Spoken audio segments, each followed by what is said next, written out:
यांग ये हॉल में घुसते ही खुद को छिपाने ही वाला था, लेकिन अचानक दूर से एक आकृति चमकती हुई दिखाई दी। यह आकृति काफी अजीब लग रही थी क्योंकि यह टिमटिमाती हुई लग रही थी और एक निश्चित दूरी पर जाने के बाद लगातार गायब हो जाती थी।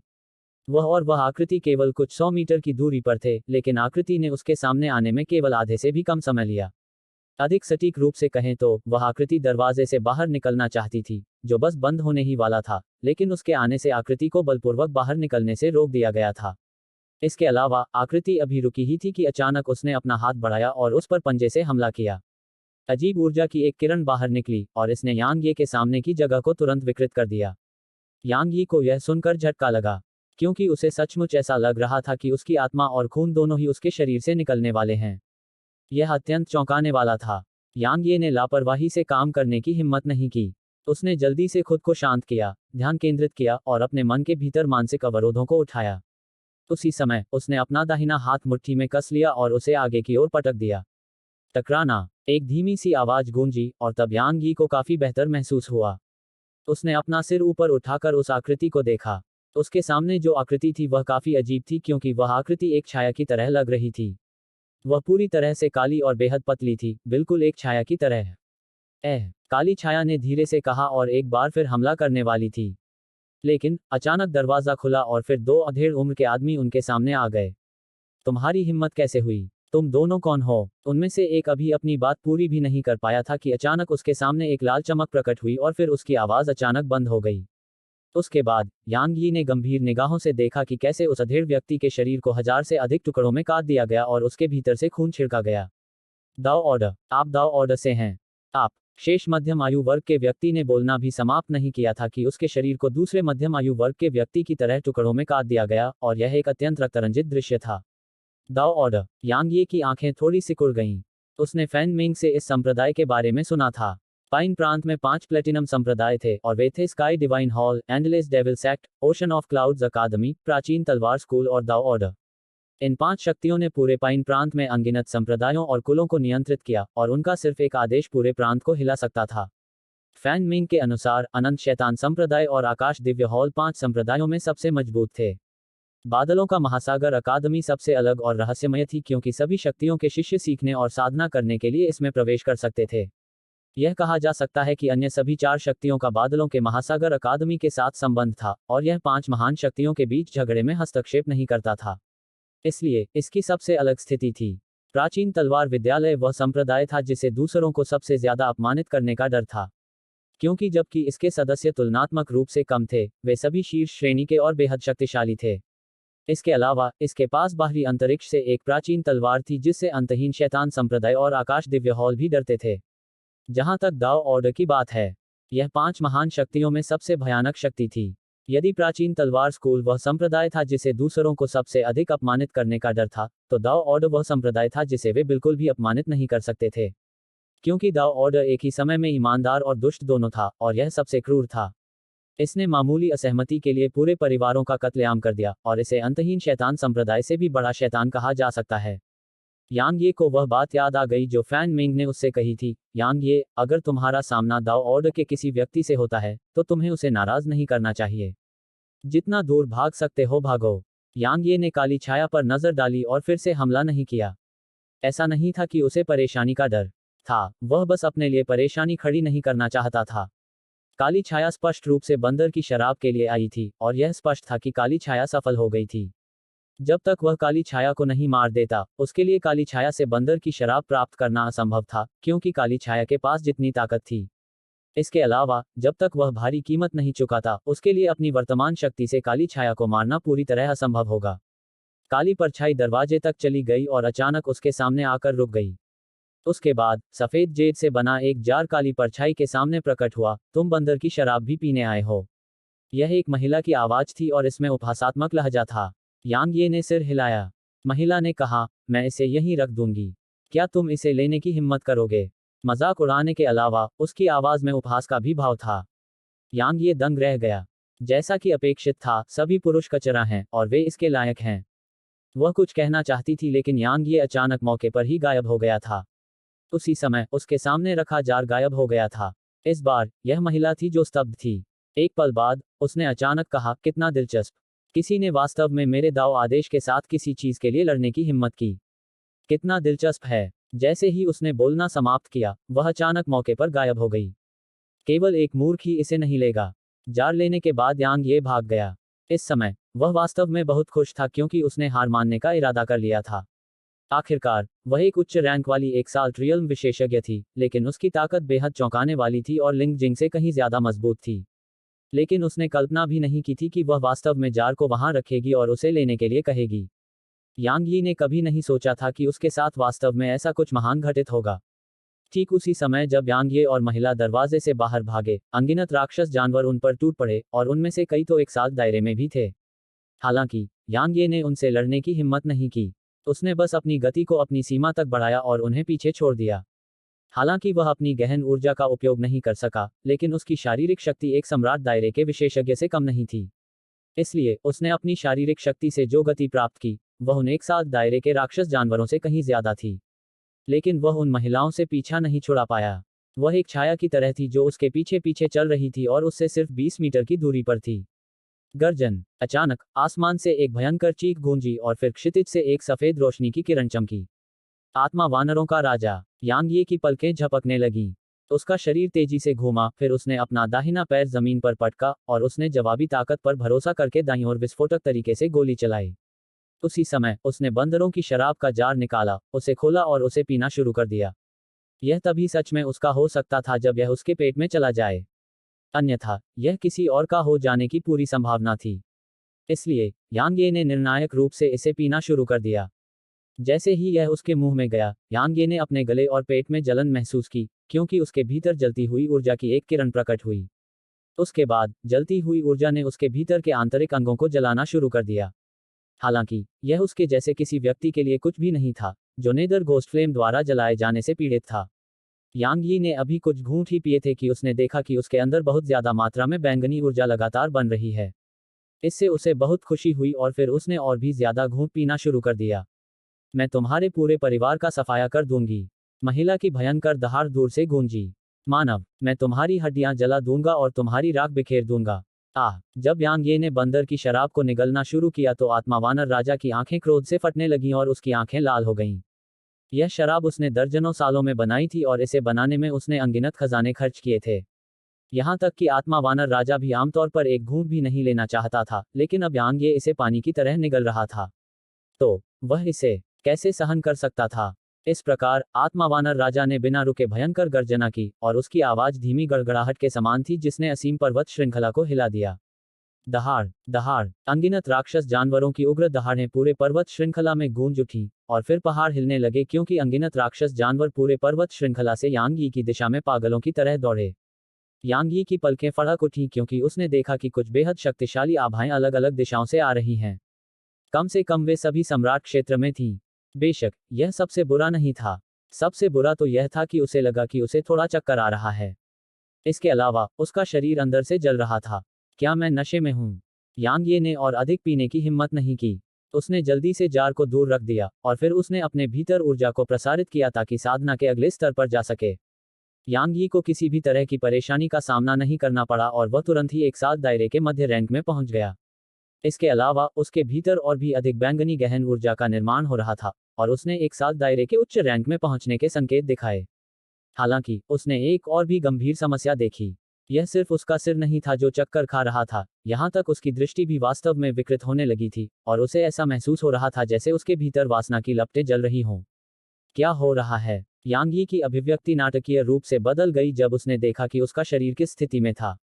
दहाड़ दहाड़। इसी बीच दो विशालकाय पिंड अचानक उसके बाईं और दाईं ओर प्रकट हुए और फिर दो पहाड़ियों की तरह उसकी ओर टूट पड़े। उसे नहीं पता था कि उसके शरीर में क्या गड़बड़ है, तो वह खुद को उनके साथ युद्ध में उलझाने की हिम्मत कैसे कर सकता था। उसने तुरंत चिल्लाया, क्षितिज ताना। जैसे ही उसने बोलना समाप्त किया, वह एक ऐसी छवि में परिवर्तित हो गया जो दूर तक उड़ गई। महिलाओं ने उसका पीछा करने में कोई संकोच नहीं किया और आत्मा वानर राजा भी ऐसा ही करने वाला था। अचानक आत्मा वानर राजा के हाव भाव पूरी तरह बदल गए और वह क्रोध से दहाड़ा, मानव रुक जा, तुम वहां नहीं जा सकते, तुम वहां नहीं जा सकते। इस समय उसके चेहरे पर ठंडा पसीना था और उसकी आंखों में भी भय था। उसके आसपास के अन्य राक्षस जानवरों के लिए भी यही स्थिति थी। यांग ये उसकी बात कैसे सुन सकता था? यांग ये ने न केवल रुकने से इनकार कर दिया, बल्कि उसने अपनी सीमा तक गति बढ़ा दी। उसे बस इतना पता था कि उसे महिला और आत्मा वानरों के राजा के समूह से पीछा छुड़ाना था। अन्यथा वह निश्चित रूप से एक गंभीर मौत मर जाएगा। आत्मा वानरों का राजा गुस्से से दहाड़ता हुआ बोला, मानव, यह ब्रोकन स्काई माउंटेन रेंज की राक्षस जाति का निषिद्ध क्षेत्र है। यदि तुम उस स्थान पर प्रवेश करते हो तो हम तुम्हें मार डालने तक नहीं रुकेंगे, भले ही तुम 5 महान शक्तियों में से एक से हो। महिला ने आत्मा वानरों के राजा की आवाज सुनकर रुक गई। जबकि ब्रोकन स्काई माउंटेन रेंज पर कोई दानव राजा नहीं थे, वहां दानव कमांडर थे। इसके अलावा यहां उनमें से एक से ज्यादा थे।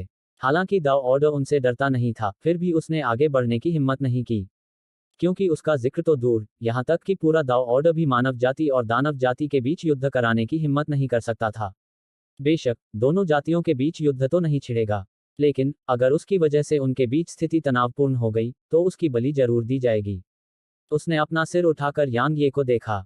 हालांकि उसने देखा कि यांग ये रुका नहीं था और उसने अपनी गति और भी तेज कर दी थी। इस बीच आत्मा वानर राजा रुक गया और वह भयभीत हो गया जब उसने यांग ये को तेजी से बढ़ते देखा। मानव, जल्दी से रुक जाओ, मैं तुम्हें नहीं मारूंगा, मैं तुम्हें शराब दूंगा, बस अभी रुक जाओ। क्या तुमने मुझे सुना? मैं तुमसे विनती कर रहा हूं। इस समय आत्मा वानर राजा आंसू बहाने के कगार पर था। हालांकि यांग ये उसकी दृष्टि के क्षेत्र से गायब हो गया था। इस समय यांग ये की चेतना काफी धुंधली थी, इसलिए उसने आत्मा वानर राजा की आवाज नहीं सुनी थी। लेकिन अगर उसने सुनी भी होती तो भी उसका चरित्र उसे रुकने नहीं देता। आत्मा वानर राजा और अन्य लोगों ने यांग ये को धुंध से भरी एक खाई में गिरते हुए देखा। आत्मा वानर राजा ने जब यह दृश्य देखा तो वह कमजोर होकर जमीन पर गिर पड़ा और उसकी आंखें भय से भर गईं। उसके आसपास के अन्य राक्षस जानवर भी उसी स्थिति में थे। तुलनात्मक रूप से कमजोर राक्षस जानवरों के लिए वे अत्यधिक डर से चीखने लगे। यह दृश्य देखकर महिला की पलकें झपकने लगीं। उसे पता था कि यह एक गंभीर मुद्दा बन सकता है, इसलिए वह और अधिक देर तक रुकने की हिम्मत नहीं जुटा पाए और उसका शरीर थोड़ा कांपने लगा, फिर वह वहीं गायब हो गया। हालांकि आत्मा वानर राजा और अन्य दानव जनरलों ने उस पर कोई ध्यान नहीं दिया। इस समय यांग ये को ऐसा महसूस हुआ जैसे उसका पूरा शरीर जल रहा हो, खास तौर पर उसके अंदर की वासना की लपटें, जिसने उसके दिमाग को भी धुंधला कर दिया। यांग ये ने तेजी से अपनी जीभ की नोक को काटा और उसे जो तेज दर्द महसूस हुआ उससे उसका दिमाग थोड़ा सा साफ हो गया। नहीं, मुझे स्वस्थ होने के लिए एक सुरक्षित जगह ढूंढनी होगी, यांग ये ने भागते हुए सोचा। वह जानता था कि बंदर की शराब से बनी ऊर्जा उसके शरीर को नष्ट नहीं कर सकती, लेकिन उसके भीतर की बैंगनी ऊर्जा निश्चित रूप से उसके शरीर को अप्रत्याशित नुकसान पहुंचा सकती है, खास तौर पर वासना की लपटें। अगर उसने इसके बारे में कुछ नहीं किया तो वह इससे मर सकता है। निर्णय लेने के बाद यांग ये ने एक बार फिर गति बढ़ा दी। टकराना। अचानक यांग ये को अपने सिर में दर्द महसूस हुआ, जबकि उसका शरीर उड़ गया। एक बार जब वह उठा, यांग ये ने फिर से अपनी जीभ की नोक को काटा, और जब उसका दिमाग थोड़ा साफ हुआ तो उसने आसपास की चीजों पर नजर डाली। उसने देखा कि उसके सामने एक ऊर्जा अवरोध खड़ा था। यांग ये को डर था कि आत्मा वानरों का राजा और अन्य राक्षस जानवर उसे पकड़ लेंगे, इसलिए वह निर्णायक रूप से आगे बढ़ा। उसी समय उसने अपनी हथेली को घुमाया और प्रकाश की एक किरण आगे बढ़ी और अवरोध से टकराई। उसकी तलवार से निकली ऊर्जा बिखर गई, फिर भी ऊर्जा अवरोध हिला तक नहीं। यांग ये की पुतलियां थोड़ी सिकुड़ गईं और फिर उसकी आंखों में एक ठंडी चमक चमक उठी। वह बैरियर की ओर तेजी से बढ़ा और उसने धीरे से अपनी तलवार बैरियर पर मारी। तलवार के संपर्क में आने पर यांग ये की आंखों में एक निर्दयी भाव चमक उठा और उसने अपने पास मौजूद क्षय नियमों का इस्तेमाल किया। उसने अभी इसका उपयोग ही किया था कि उसे लगा कि उसके भीतर की सारी गहन ऊर्जा बिना किसी निशान के तुरंत गायब हो गई है। साथ ही उसे यह भी लगा कि उसका नया शरीर एक बार फिर से फट गया है। यांग ये चकित था। उसने कभी नहीं सोचा था कि नियमों की ऊर्जा का उपयोग करने से उसे वास्तव में इतनी गंभीर प्रतिक्रिया झेलनी पड़ेगी। इस समय यांग ये जानता था कि उसकी वर्तमान साधना और शरीर अभी भी बहुत कमजोर थे। चाहे वह उसकी तलवार की मंशा हो, तलवार का क्षेत्र हो, तलवार की तकनीक हो या क्षय के नियम हो, उन सभी को अपने शरीर की सहायता की आवश्यकता थी। हालांकि उसके शरीर का साधना क्षेत्र पहले से ही कम था और उसके पूरे शरीर में लगी चोटों के साथ वह शक्तिशाली ऊर्जा के उपयोग को सहन करने में पूरी तरह से असमर्थ था। मुझे जल्द से जल्द अपनी मेरिडियन को बहाल करना होगा। यांग ये ने एक गहरी सांस ली और अपने विचारों को संयमित किया और फिर उसने अपने सामने अवरोध को देखा। इस समय यह हिंसक रूप से कांप रहा था और यह पतला और पतला होता जा रहा था। एक क्रूर अभिव्यक्ति उसकी आंखों में चमक उठी जब उसने अपनी तलवार को दोनों हाथों में लिया और उसे घुमाया। टकराना। बाधा तुरंत टुकड़ों में फट गई और ऊर्जा की एक शक्तिशाली लहर बह गई और 1 किलोमीटर दूर यांग ये को उड़ा दिया। यह किसने किया? जिस क्षण अवरोध टूटा, एक महिला की दहाड़ जो असीम क्रोध से भरी थी, अचानक पूरे घाटी में गूंज उठी। असीम क्रोध के अलावा, वह आवाज थोड़ी उन्मादपूर्ण, क्रूर और पागलपन से भरी हुई थी। इसे सुनकर किसी का भी दिल डर से कांप उठता था। डॉट डॉट डॉट घाटी के बाहर, आत्मा वानरों का राजा और अन्य राक्षस जानवर उस आवाज को सुनकर तुरंत पीले पड़ गए और वे कमजोर होकर जमीन पर गिर पड़े। उनकी आंखों में भय के अलावा गहरा दुख भी था। गड़गड़ाहट। अचानक आसमान में काले बादलों ने घेरा बना लिया, जबकि घाटी के ऊपर आसमान में असंख्य घने काले बादल दिखाई देने लगे। क्रैकल। काले बादल से बिजली का एक बोल्ट निकला और आकाश को चीरता हुआ घाटी की ओर उतरा। टकराना। बिजली जमीन पर गिरी और पूरी घाटी हिल गई। इसके अलावा, यह झटका पर्वत श्रृंखला में भी फैल गया और अनगिनत राक्षस जानवरों के घरों में भी कंपन होने लगा। आह! एक दयनीय तीखी चीख घाटी में गूंजी। इसी बीच, आसमान में छाए काले बादलों के बीच से एक और बिजली चमकी। यांग ये इस दृश्य को देखकर अचंभित रह गया, क्योंकि बिजली इतनी भयानक थी कि वह उस दिव्य विनाशक बिजली से कमतर नहीं थी जिसका उसने उस दिन सामना किया था। यहाँ कोई अपनी मुसीबतों से उबर रहा है। यांग ये के मन में ऐसा विचार आया था। हालांकि, उसका इस पर ध्यान देने का मूड नहीं था, क्योंकि उसके शरीर की हालत बहुत ही भयानक थी। वह इधर उधर जाने की हिम्मत नहीं कर पा रहा था। वह बस जमीन पर क्रॉस लेग करके बैठ गया, ध्यान केंद्रित किया और फिर अपने भीतर की वासना की लपटों को दबाना शुरू कर दिया। आसमान में बादलों से बिजली लगातार चमक रही थी। जैसे ही नौवीं बिजली गिरी, आसमान से काले बादल छंट गए और घाटी अब समतल जमीन का विस्तार बन गई। यांग यी के लिए, वह अभी भी अपनी आंखें कसकर बंद करके एक तरफ पैर मोड़कर बैठा था। बिजली के भीतर मौजूद बची हुई शक्ति उसे बिल्कुल भी प्रभावित नहीं कर पा रही थी। आखिरकार, उसने अतीत में न केवल विनाश की बिजली देखी थी, बल्कि उसे नष्ट भी किया था। हालांकि बिजली की शक्ति बहुत शक्तिशाली थी, लेकिन यह विनाश की बिजली जितनी शक्तिशाली नहीं थी। इसके अलावा, केवल 9 बोल्ट ही गिरे थे, तो उसे इससे डर क्यों लगता? हजारों वर्षों की खेती एक पल में नष्ट हो गई। मैं इसे स्वीकार करने को तैयार नहीं हूं। मुझे नफरत है। अचानक, उस क्षेत्र के भीतर से एक आवाज गूंजी जो कभी एक घाटी थी, लेकिन इसे गायब होने में ज्यादा समय नहीं लगा। यांग ये ने आवाज सुनी थी, लेकिन वह उसे एक पल में भूल गया। उसका शरीर इस समय बहुत बुरी हालत में था, इसलिए उसके पास किसी और के बारे में चिंता करने का समय नहीं था। लगभग 4 घंटे बीत जाने के बाद, यांग ये ने धीरे से अपनी आंखें खोली, और उसकी आंखें पहले से कहीं ज्यादा साफ थीं। उसने मुंह से गंदी हवा बाहर निकाली और फिर धीरे से खड़ा हो गया। वह एक साथ दायरे के उच्च पद पर था। जब उसने अपने शरीर में बची हुई बंदर की शराब की ऊर्जा को अवशोषित कर लिया, तो वह तुरंत ही एक साथ दायरे के उच्च पद पर पहुंच गया। इसके अलावा, उसका शरीर अब बहुत बेहतर स्थिति में था और अब वह सभी मोनाक दायरे के दानव जानवरों के बराबर था। हालांकि उसकी ताकत बहुत बढ़ गई थी, फिर भी यांग ये को काफी सिरदर्द हो रहा था, क्योंकि उसने देखा कि उसे सम्राट क्षेत्र में आगे बढ़ने के लिए अनगिनत चरम श्रेणी के ऊर्जा पत्थरों की आवश्यकता होगी। उसने सही संख्या नहीं गिनी थी क्योंकि यह किसी भी दर पर एक खगोलीय संख्या थी। यांग ये ने अपना सिर हिलाया और उस सिरदर्द पैदा करने वाली समस्या के बारे में सोचना बंद कर दिया। उसने आसपास के माहौल पर नजर डाली, और जब उसने घाटी के ढह चुके अवशेषों को देखा तो उसका चेहरा धीरे धीरे गंभीर हो गया। ऐसा लग रहा है कि कोई विशेषज्ञ निश्चित रूप से दूरी में अपनी परेशानी पर काबू पा रहा था। मुझे आश्चर्य है कि क्या वह व्यक्ति सफल हुआ। यांग ये ने एक पल के लिए गहराई से सोचा, और फिर वह क्षेत्र की गहराई की ओर चला गया। उसने एक नज़र डालने का फैसला किया, क्योंकि उसे अचानक पहले की आवाज़ याद आ गई, और आवाज़ ने जो कहा उसके आधार पर ऐसा लग रहा था कि उसका मालिक असफल हो गया है। ऐसे विशेषज्ञ के पास निश्चित रूप से बहुत बड़ी मात्रा में खजाना होगा। अगर वह विशेषज्ञ असफल हो जाता, तो निश्चित रूप से बहुत बड़ी मात्रा में खजाना पीछे छूट जाता, और अगर वह विशेषज्ञ असफल नहीं भी होता, तो भी उस विशेषज्ञ को ऐसी विपत्तिपूर्ण बिजली से निश्चित रूप से भारी चोट लगती।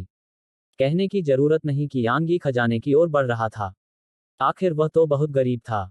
यांग यी का चेहरा आगे बढ़ने के साथ साथ और भी गंभीर होता गया, क्योंकि जिस जमीन पर वह खड़ा था, वह वास्तव में खून की तरह लाल थी। जाहिर है, यह खून से रंगी हुई थी। अचानक यांग ये ने हिलना बंद कर दिया क्योंकि एक छोटा सा बहुरंगी सांप उसके पास ही कुंडलित होकर बैठा था। छोटा सा सांप बहुत छोटा था। यह केवल एक उंगली जितना मोटा था, और यह एक वयस्क की मुट्ठी के आकार का कुंडलित था। सांप के पूरे शरीर पर चोटें घनी थीं, और चोटें ऐसी लग रही थीं जैसे उन्हें तेज ब्लेड से काटा गया हो, जिससे अंदर का लाल मांस बाहर निकल आया हो।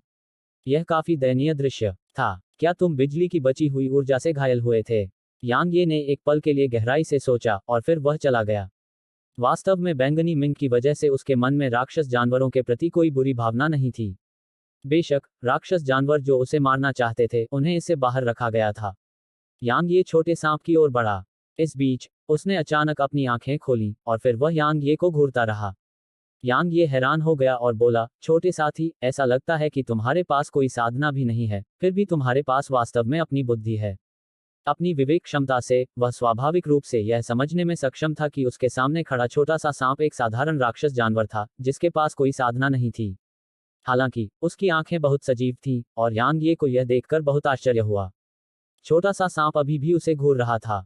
दिलचस्प। यांग ये मुस्कुराया और फिर उसने अपना हाथ बढ़ाया, उसे उठाया और अपनी हथेली पर रख लिया। इस समय उसकी आंखों में क्रोध की झलक थी। तुम नाराज हो? हे, मैंने आज ही आगे बढ़कर काम किया है और इसने मुझे बहुत अच्छे मूड में ला दिया है।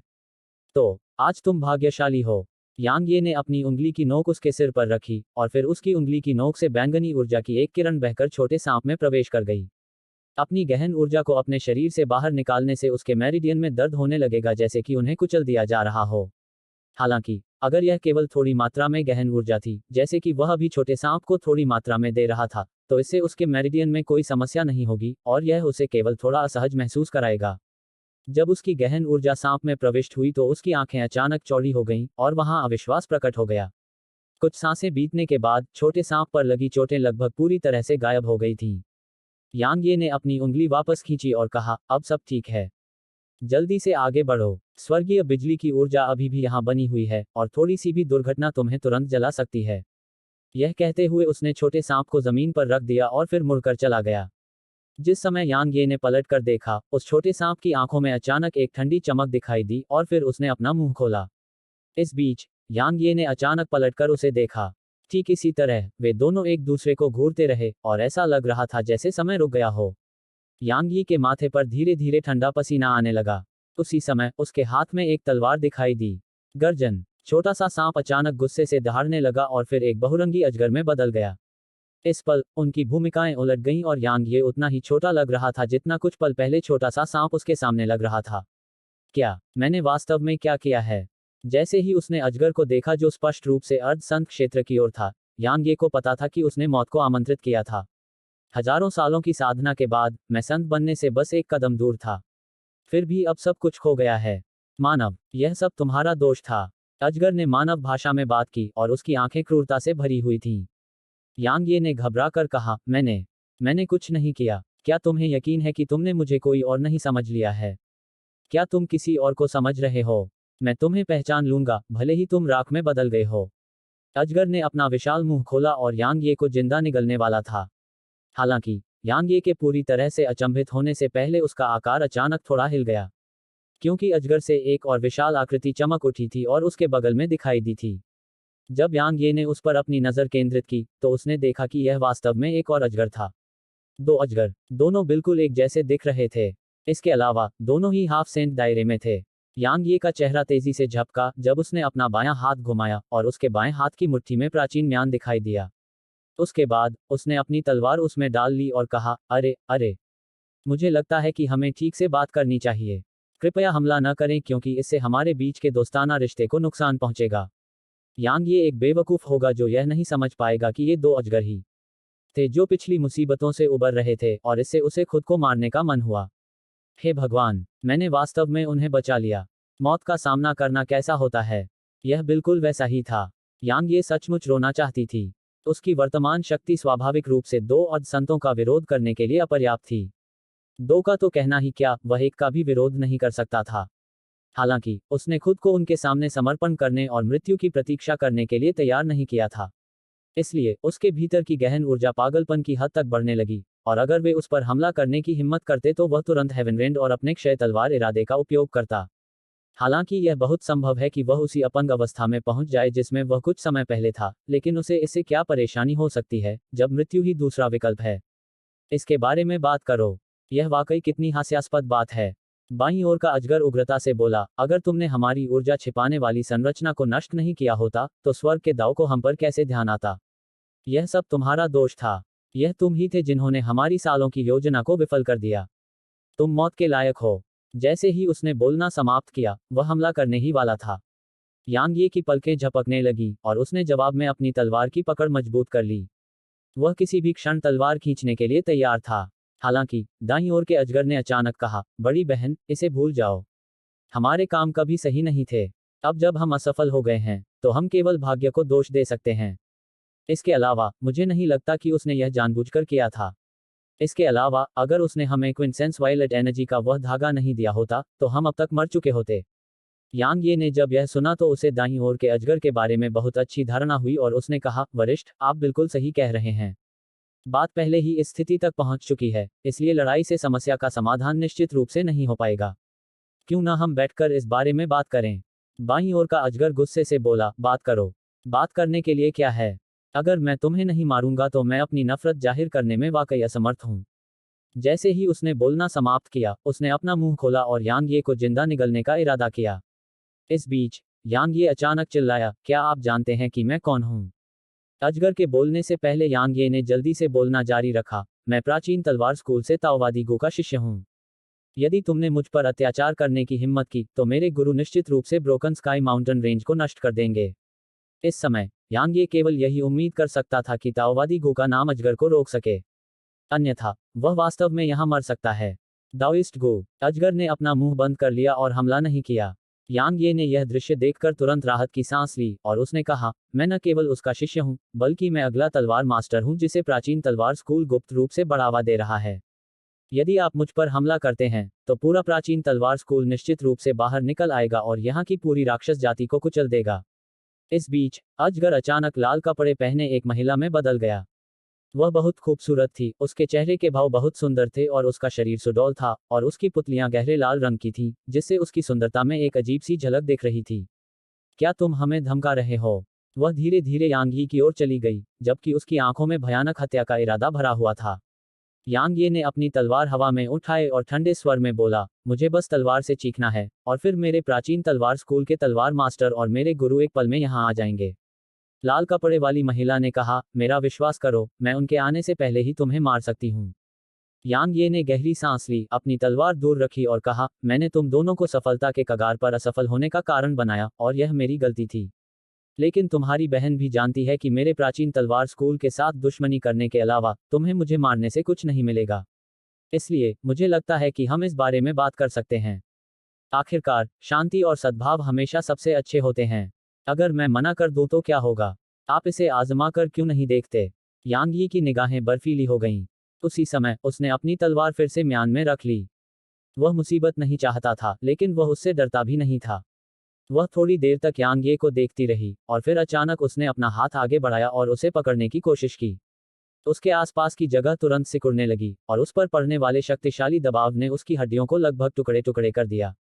यांग ये की आंखों में क्रोध की चमक थी क्योंकि उसने अपनी तलवार की मूठ पकड़ ली थी और वह उसे खींचने ही वाला था। हालांकि हरे रंग की पोशाक वाली एक महिला अचानक यांग यी और लाल कपड़े वाली महिला के बीच आ गई और दबाव तुरंत गायब हो गया। किंगलिंग, तुम क्या कर रहे हो? लाल कपड़े वाली महिला थोड़ी नाखुश थी।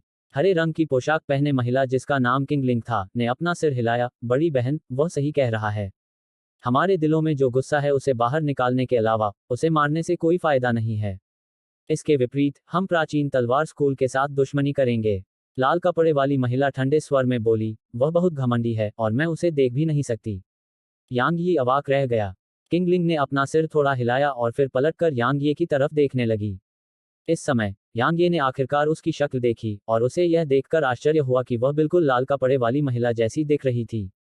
वे बस एक ही सांचे से बनी हुई लग रही थी और अगर वे अलग अलग कपड़े नहीं पहने होते तो वह उन्हें अलग अलग नहीं पहचान पाता। हरे रंग की पोशाक वाली महिला बोलने ही वाली थी कि अचानक लाल कपड़े वाली महिला के चेहरे का भाव बदल गया और उसने आसमान की ओर देखा।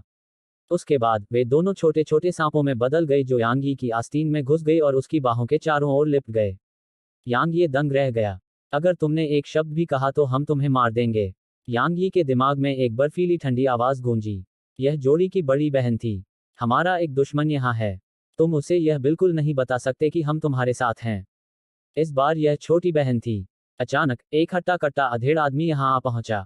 यांग यी की पुतलियां थोड़ी सिकुड़ गईं क्योंकि उस आदमी की ताकत शुक्याने और पवित्र भगवान से बिल्कुल भी कम नहीं थी, जबकि वे अभी भी अर्धसंत थे। वह एक उच्च कोटि के अर्धसंत थे। अधेड़ उम्र के आदमी ने यांग यी पर कोई ध्यान नहीं दिया। वह बस लगातार आसपास के माहौल पर नजर रखता रहा। कुछ देर बाद वह अचानक ठहाका लगाकर हंसा, कुत्तियां, तुमने वाकई सोचा था कि तुम संत क्षेत्र को प्राप्त कर सकती हो? कितनी हास्यास्पद बात है। उसके बाद वह तेजी से घूमकर यांग ये को देखने लगा और बोला, मानव, यांग ये ने सिर हिलाया और फिर उसने अधेड़ उम्र के आदमी की ओर मुट्ठी बांधी। नमस्कार सीनियर, मैं प्राचीन तलवार स्कूल के स्वर्गीय तलवार शिखर से दाओवादी गो का निजी शिष्य हूँ। चूंकि उसने इस झूठ का इस्तेमाल कई बार किया था, इसलिए उसे लगा कि इसे फिर से करने से कोई फर्क नहीं पड़ेगा। दाओइस्ट गो। मध्यम आयु वर्ग के व्यक्ति ने थोड़ा सा भौहें सिकोड़ी और उसने यांग ये को एक पल के लिए देखा और फिर कहा, क्या तुमने दो बहुरंगी अजगर देखे? यांग ये बोलने ही वाला था कि उसने महसूस किया कि उसका बायां हाथ दबाया जा रहा है और इससे उसका चेहरा थोड़ा काला पड़ गया। कुछ देर बाद उसने अपना सिर हिलाया। मैंने नहीं किया। वह जानता था कि अगर उसने कहा कि उसने नहीं किया है, तो भले ही वे दोनों महिलाएं मर जाएं, लेकिन वह निश्चित रूप से मरने वाला पहला व्यक्ति होगा। चूंकि तुमने ऐसा नहीं किया है, तो तुम बस मर जाओ। बोलते समय उस आदमी ने अपना दाहिना हाथ हिलाया और हवा का एक झोंका अंतरिक्ष में तेजी से आया और यांगे से टकराया। यांगे के मुंह से खून की एक बूंद निकली और उसकी आकृति 3 किलोमीटर दूर फेंकी गई। अंत में उसकी आकृति एक पहाड़ से टकराई, जिससे वह ढह गया और वह मलबे के नीचे दब गया। अधेड़ उम्र का वह आदमी हाथ हिलाते ही गायब हो गया। उसके हिसाब से एक साल दायरे में चींटी को मारने के लिए सिर्फ हथेली हिलाना ही काफी था। हालांकि उसने कभी नहीं सोचा था कि उसके जाने के बाद मलबे से एक व्यक्ति को रेंगते हुए बाहर आने में बहुत समय नहीं लगा। यह स्वाभाविक रूप से यांग ये था। यांग ये को कोई गंभीर चोट नहीं लगी थी क्योंकि यह सिर्फ एक आकस्मिक हमला था जिसमें मध्यम आयु वर्ग के व्यक्ति की पूरी ताकत नहीं थी। क्या मूर्ख है? अचानक लाल कपड़े वाली महिला और हरे कपड़े वाली महिला यांग ये के सामने प्रकट हुई। लाल कपड़े वाली महिला ने ठंडे स्वर में कहा, प्राचीन तलवार विद्यालय मजबूत है, लेकिन दानव जाति का हर सदस्य इससे डरता नहीं है। कम से कम पहले के उस दानव कमांडर को प्राचीन तलवार विद्यालय से डरने की कोई जरूरत नहीं है, क्योंकि वह जिस दानव राजा की सेवा करता है, वह प्राचीन तलवार विद्यालय का दुश्मन है। तो क्या तुम प्राचीन तलवार विद्यालय के बारे में बोलकर मौत को दावत नहीं दे रही थी? यांग ये ने उसकी ओर कोई ध्यान नहीं दिया और वह बस आसमान की ओर देखता रहा। इस समय उसे अपनी कमजोरी और भी ज्यादा महसूस हुई, क्योंकि अगर वह अपनी ताकत सम्राट क्षेत्र की 9वीं रैंक भी हासिल कर लेता, तो भी वह रेडियंट आयाम में बहुत कमजोर होता। ऐसा लगता है कि मुझे चरम श्रेणी के ऊर्जा पत्थरों के लिए दुनिया भर में खोज करनी चाहिए। यांग ये ने खड़े होने से पहले एक गहरी सांस ली, मुड़ा और चला गया। क्या मजबूत शरीर है? किंगलिंग की आंखों में आश्चर्य की एक झलक दिखाई दी जब उसने देखा कि यांग ये पूरी तरह से ठीक लग रहा था, और लाल कपड़े पहने महिला के लिए भी यही बात थी। आखिरकार, जबकि यह केवल एक सामान्य हमला था, यह अभी भी एक उच्च रैंक वाले अर्ध संत की ओर से था, और एक साल रियल्म साधक की तो बात ही छोड़ी, यहाँ तक कि एक सम्राट रियल्म साधक भी इस तरह के हमले का विरोध करने में सक्षम नहीं होता। यांग ये ने अभी कुछ कदम भी नहीं उठाए थे कि वह एक बार फिर रुक गया क्योंकि लाल कपड़े वाली महिला उसके रास्ते में खड़ी थी। लाल कपड़े पहने महिला ने ठंडे स्वर में कहा, हम उच्च श्रेणी के अर्ध संत थे और हमें पहले भी संत क्षेत्र में कदम रखने का मौका मिला था। हालांकि आपने हमारे गठन को नष्ट कर दिया और स्वर्गीय संकट को पहले ही प्रकट होने दिया। अब न केवल हमारी ताकत सामान्य अर्ध संतों के स्तर तक गिर गई है, बल्कि हमारे शरीर भी बुरी तरह क्षतिग्रस्त हो गए हैं। हमारी वर्तमान लड़ाकू शक्ति सामान्य अर्ध संतों से भी कम है। मुझे बताओ, हमें इससे कैसे निपटना चाहिए? तुम क्या चाहते हो? यांग ये ने आगे कहा, किसी भी हालत में मैं अपनी जान देकर भी इसकी कीमत नहीं चुकाऊंगा। उसने जवाब में ठंडी आवाज में कहा, और फिर उसने किंगलिंग को देखा। बाद में यांग ये के पास गया और कहा, हम निश्चित रूप से यहाँ नहीं रह सकते क्योंकि हमारा दानव राजा अभी भी बंद दरवाजे की साधना में है। अगर अन्य पर्वत श्रृंखलाओं या मनुष्यों के दानव राजाओं को पता चलता है कि हम गंभीर रूप से घायल हैं, तो हमें अपने आंतरिक कोर को प्राप्त करने के लिए निश्चित रूप से मार दिया जाएगा। इसलिए हम आपके साथ जाने का इरादा रखते हैं। मेरे साथ? यांग ये ने भौहें सिकोड़ते हुए कहा, तुम दोनों मजाक तो नहीं कर रहे हो, है ना? किंगलिंग ने कहा, हम एक स्वर्गीय संकट से घायल हो गए थे, इसलिए हम सामान्य आध्यात्मिक ऊर्जा से ठीक नहीं हो पा रहे हैं। इसके अलावा हमारा अगला संकट आ रहा है, इसलिए अगर हम जल्द से जल्द ठीक नहीं हुए तो हम निश्चित रूप से मर जाएंगे। मेरी गहन ऊर्जा आपको ठीक होने में मदद कर सकती है, इसलिए आप मेरे साथ रहने और इसे ठीक होने के लिए उपयोग करने का इरादा रखते हैं, है ना? यांग ये ने पूछा। उसने जवाब में सिर हिलाया। यांग ये मुस्कुराने लगे और फिर उन्होंने कहा, क्या मुझे इससे कोई लाभ होगा? लाल कपड़े वाली महिला ठंडे स्वर में बोली, इसका फायदा यह है कि तुम्हें मरना नहीं पड़ेगा। औरत, इतना अहंकार मत करो, तुम मौत को दावत दे रही हो। वह गुस्से में थी और हमला करने वाली थी, लेकिन किंगलिंग ने उसे यांग ये से बात करने से पहले रोक दिया। हमारे पास बहुत सारा खजाना था, लेकिन जब हमने पहले स्वर्गीय क्लेश का विरोध करने का प्रयास किया तो वे सभी नष्ट हो गए। जहां तक हमारे पास मौजूद अन्य कीमती खजानों की बात है, वे सभी भी स्वर्गीय क्लेश द्वारा नष्ट हो गए। इसलिए यांग ये ने थोड़ी देर तक गहराई से सोचा और कहा, आप दोनों मेरे साथ रह सकते हैं, लेकिन जब मैं खतरे का सामना करूं तो आपको मेरी मदद करनी होगी। वह वर्तमान में इस दुनिया में बिल्कुल अकेला था और यह बहुत अच्छी बात होगी अगर उसे 2 विशेषज्ञों की मदद मिले। उसने जवाब दिया, यह कोई समस्या नहीं है। हालांकि हम कुछ समय तक आपकी मदद नहीं कर पाएंगे। यांग ये ने पूछा, क्यों? उसने उत्तर दिया, हमारी चोटें बहुत गंभीर हैं और हमें कुछ समय के लिए आराम करना होगा। हम उस अवधि के दौरान आपकी मदद नहीं कर सकते। इसके अलावा आपको समय समय पर अपनी उस बैंगनी गहन ऊर्जा को हमें हस्तांतरित करना होगा। यांग ये ने एक पल के लिए गहराई से सोचा और फिर जवाब दिया, ठीक है। ठीक उसी तरह यांग ये की प्रत्येक आस्तीन के नीचे एक छोटा सा सांप रहता था। यांग ये के मुंह के कोनों पर हल्की मुस्कान उभरी। हालांकि वे कुछ समय के लिए उसकी मदद नहीं कर सकते थे और वे कुछ हद तक खतरे से भी जुड़े थे, लेकिन अगर वह उनका सही इस्तेमाल करे तो वे उसके लिए बहुत मददगार साबित होंगे। आखिरकार उन्हें उसकी मदद की जरूरत थी। हालांकि यांग ये अच्छी तरह से जानता था कि उसे जल्द से जल्द अपनी ताकत बढ़ानी होगी। अन्यथा एक बार जब वे अपनी असली ताकत हासिल कर लेंगे तो वह उनसे फिर से सौदेबाजी करने के योग्य नहीं होगा। यांग ये ने अपने विचारों पर लगाम लगाए और तेजी से घाटी से बाहर निकल गया। हालांकि ठीक उसी समय एक लाल चमक जो खून के धागे की तरह थी, अचानक उसकी गर्दन के पास प्रकट हुई और उसका सिर काटने ही वाली थी। उसी समय उसके कान के पास एक आवाज गूंजी, किसी ने भी मेरे दाओ आदेश से चीजें लेने की हिम्मत नहीं की है। अगर कोई ऐसा करने वाला भी रहा है तो वह व्यक्ति अब मर चुका है। अब तुम भी ऐसे ही व्यक्ति बन जाओगे। ठीक उसी समय जब वह उसकी गर्दन को काटने ही वाला था, यांग ये का शरीर थोड़ा पीछे की ओर खिसका और उसने तेजी से अपनी मुट्ठी आगे की ओर कर दी। उसकी मुट्ठी हवा में गड़गड़ाहट के साथ घूमी और उसके आसपास की जगह हिल गई। टकराना। लाल चमक तुरंत ही बिखर गई। इसके बिखरने के तुरंत बाद आसपास के वातावरण में अचानक एक अजीब सी ऊर्जा का प्रवाह दिखाई दिया। पहले की तरह यांग ये को लगा कि उसके अंदर का खून और आत्मा उसके शरीर को छोड़ने वाले हैं। यांग ये का दिल कांप उठा और उसने जरा सी भी लापरवाही करने की हिम्मत नहीं की। उसने तुरंत अपनी हथेली को पलटा और फिर उसने तलवार घुमाई जो उसके हाथ में आ गई थी। स्विश। ऐसा लगा जैसे कोई तेज तलवार कपड़े को चीर रही हो और फिर यांग ये को तुरंत महसूस हुआ कि उसका रक्त और आत्मा सामान्य हो गई है। इस बीच एक काली छाया अचानक उसके सामने प्रकट हुई और फिर काली छाया से रक्त के लाल धागों की तरह अनगिनत लाल चमक निकली और तुरंत यांग ये को घेर लिया। तितर बितर हो जाओ। यांग ये ने उग्रता से दहाड़ लगाई, इससे पहले कि प्रकाश की किरणें आगे की ओर बढ़तीं। अनुभव करना। अनगिनत रक्त लाल धागे बिखर गए, जबकि काली छाया 30 मीटर दूर दिखाई दी। महिला ने अचानक कहा, आप प्राचीन तलवार स्कूल से हैं। मैं प्राचीन तलवार स्कूल से हूँ, प्राचीन तलवार स्कूल का सच्चा शिष्य हूँ। यांग ये अपनी तलवार हाथ में लेकर उसकी ओर बढ़ा। प्राचीन तलवार स्कूल का शिष्य होने का दिखावा करना उसके लिए एक आदत बन गई थी। चूंकि तुम ऐसी हो तो तुम सच में मौत की हकदार हो। जैसे ही उसने बोलना समाप्त किया, काली छाया अचानक आसमान को ढकने लगी और फिर अनगिनत रक्त लाल धागे यांग ये की ओर एक जाल की तरह नीचे की ओर बढ़ने लगे जो उसे टुकड़ों में काट सकते थे। धागे पहले से कई गुना मोटे थे और वे कई गुना तेज भी थे। यांग ये को पूरी तरह से घेरने में उन्हें बस एक पल लगा। टूट जाओ। यांग ये की आवाज एक बार फिर गूंजी और फिर रक्त लाल धागों के बीच प्रकाश की अनगिनत किरणें चमक उठी, जिससे वे तुरंत टुकड़ों में कट गए। उसके बाद प्रकाश की एक किरण तेजी से उसकी ओर बढ़ी। आत्मा की प्यास। ऐसा लग रहा था कि वह बिल्कुल भी हिली नहीं थी, लेकिन यांग ये की तलवार जो चमक रही थी, हवा में ही रुक गई थी और आगे नहीं बढ़ पा रही थी। इस बीच यांग ये अचानक अपनी तलवार के पीछे दिखाई दिया और उसने दोनों हाथों से उसकी मूठ पकड़ी और फिर उसे तेजी से घुमाया। स्वूश। यांग ये और उसकी तलवार सीधे काली छाया को भेद गई। धीरे धीरे यह सब खत्म हो गया, लेकिन यांग ये का चेहरा और भी गंभीर हो गया, क्योंकि एक काली परछाई उससे 100 मीटर दूर खड़ी थी। यांग ये जानता था कि अगर उसने तलवार की कला नहीं अपनाई तो उसके लिए सिर्फ अपनी शारीरिक शक्ति से उसे मारना असंभव होगा। हालांकि अगर वह ऐसा करता तो उसे बहुत ज्यादा दर्द सहना पड़ता, इसलिए वह कोई तलवार की कला नहीं अपनाना चाहता था, खासकर जब वह इस असीम पर्वत श्रृंखला के भीतर था। आखिरकार वह आत्मा वानरों के राजा और दूसरे राक्षस जानवरों के बारे में नहीं भूला था। मुझे जल्द से जल्द अपने मेरिडियन को बहाल करना होगा।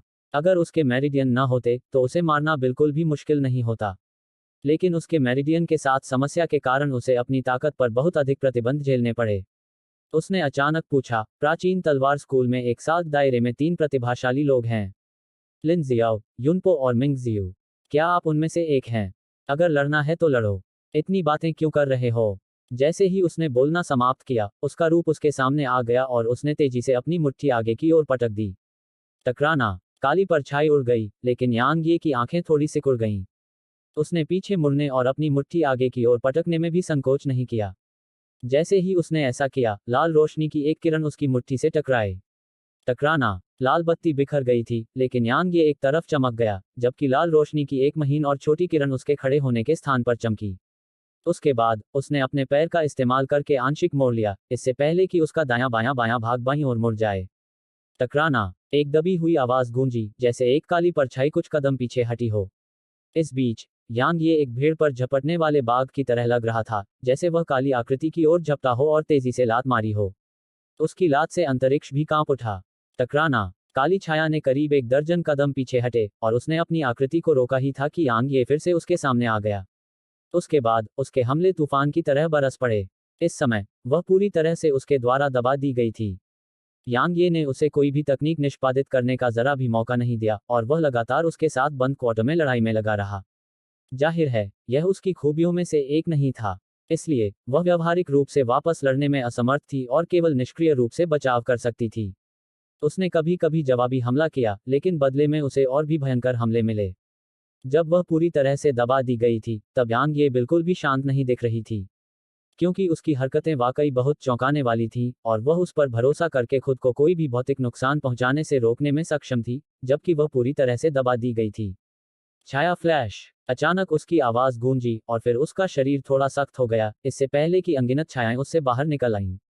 उन्होंने कुछ हजार से ज्यादा की घनी छाया बनाई, और यह वाकई एक चौंकाने वाला दृश्य था। यांग ये ने हमला जारी नहीं रखा, और वह वहीं खड़ा रहा, क्योंकि वह अब 1 किलोमीटर से अधिक दूर थी। सचमुच, छाया को गायब होने में अधिक समय नहीं लगा, और एक काली छाया उससे 1 किमी दूर खड़ी थी। क्या आप तलवार साधक हैं या शरीर साधक हैं? उसकी आवाज बहुत उदास थी, और उसमें क्रोध और झुंझलाहट के भाव थे। तुमने मुझे इसे लेने के लिए कहा था, इसलिए मैंने इसे ले लिया। फिर भी अब तुम दुखी हो। क्या तुम हार स्वीकार नहीं कर सकती? क्या दाव ऑर्डर इसी तरह काम करता है? यांग ये धीरे धीरे उसकी ओर चला, जबकि उसके मुंह के कोनों पर उपहास लटका हुआ था। आपको मेरे दाव आदेश का न्याय करने का कोई अधिकार नहीं है। उसकी आवाज में भयानक हत्या की मंशा थी। लेकिन मैं तुमसे ज्यादा ताकतवर हूं। यांग ये ने अपनी हथेली घुमाई, और वहां एक तलवार दिखाई दी। उसके बाद उसने अपना दाहिना पैर जमीन पर पटका और चिल्लाया, तलवार एकीकरण। जैसे ही उसने यह कहा, एक तलवार की आवाज आसमान में गूंज उठी, और फिर एक प्रकाश की किरण बिजली की तरह तुरंत आगे बढ़ी। यांग ये ने तलवार तकनीक का उपयोग करने का इरादा नहीं किया था, लेकिन उसने पीछे हटने का कोई इरादा नहीं दिखाया, और वह वास्तव में उसके साथ यहां समय बर्बाद नहीं करना चाहता था। इसलिए उसने तुरंत त्रिशीर्ष तलवार तकनीक की नश्वर तलवार को सक्रिय कर दिया। अनुभव करना। यांग ये अपनी तलवार के साथ काली छाया के बीच से गुजरा, और उसकी तलवार पर लाल खून लगा हुआ था। हालांकि यांग ये की आंखों में अभी भी थोड़ा गंभीर भाव था, क्योंकि उसके पीछे की काली छाया गायब हो गई थी। मैं तुम्हें इसके लिए निश्चित रूप से 100 गुना पैसा लौटाऊंगी। महिला की आवाज 5 किलोमीटर दूर से गूंजी। यांग ये ने अपनी तलवार दूर रख दी, जबकि उसकी भौहें एक दूसरे से कसकर जुड़ गईं। आखिरकार उसने अपनी गहन ऊर्जा को अपने मेरिडियन से गुजरने के लिए मजबूर किया था, इसलिए उसे अपने मेरिडियन से जो तेज दर्द महसूस हुआ, वह वाकई भयानक था। यांग ये जमीन पर क्रॉस लेग करके बैठ गया, और अपने भीतर बची हुई गहन ऊर्जा का उपयोग अपने टूटे हुए मेरिडियन को पोषण देने के लिए करना शुरू कर दिया। असल में वह भी यह नहीं समझ पाया कि उसकी बैंगनी गहन ऊर्जा उसके मेरिडियन को बहाल क्यों नहीं कर पाई।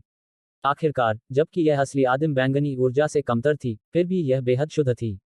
यह उन दो सांपों को उनकी चोटों से उबरने में भी मदद कर सकती थी, फिर भी यह उसके मेरिडियन को बहाल नहीं कर सकी।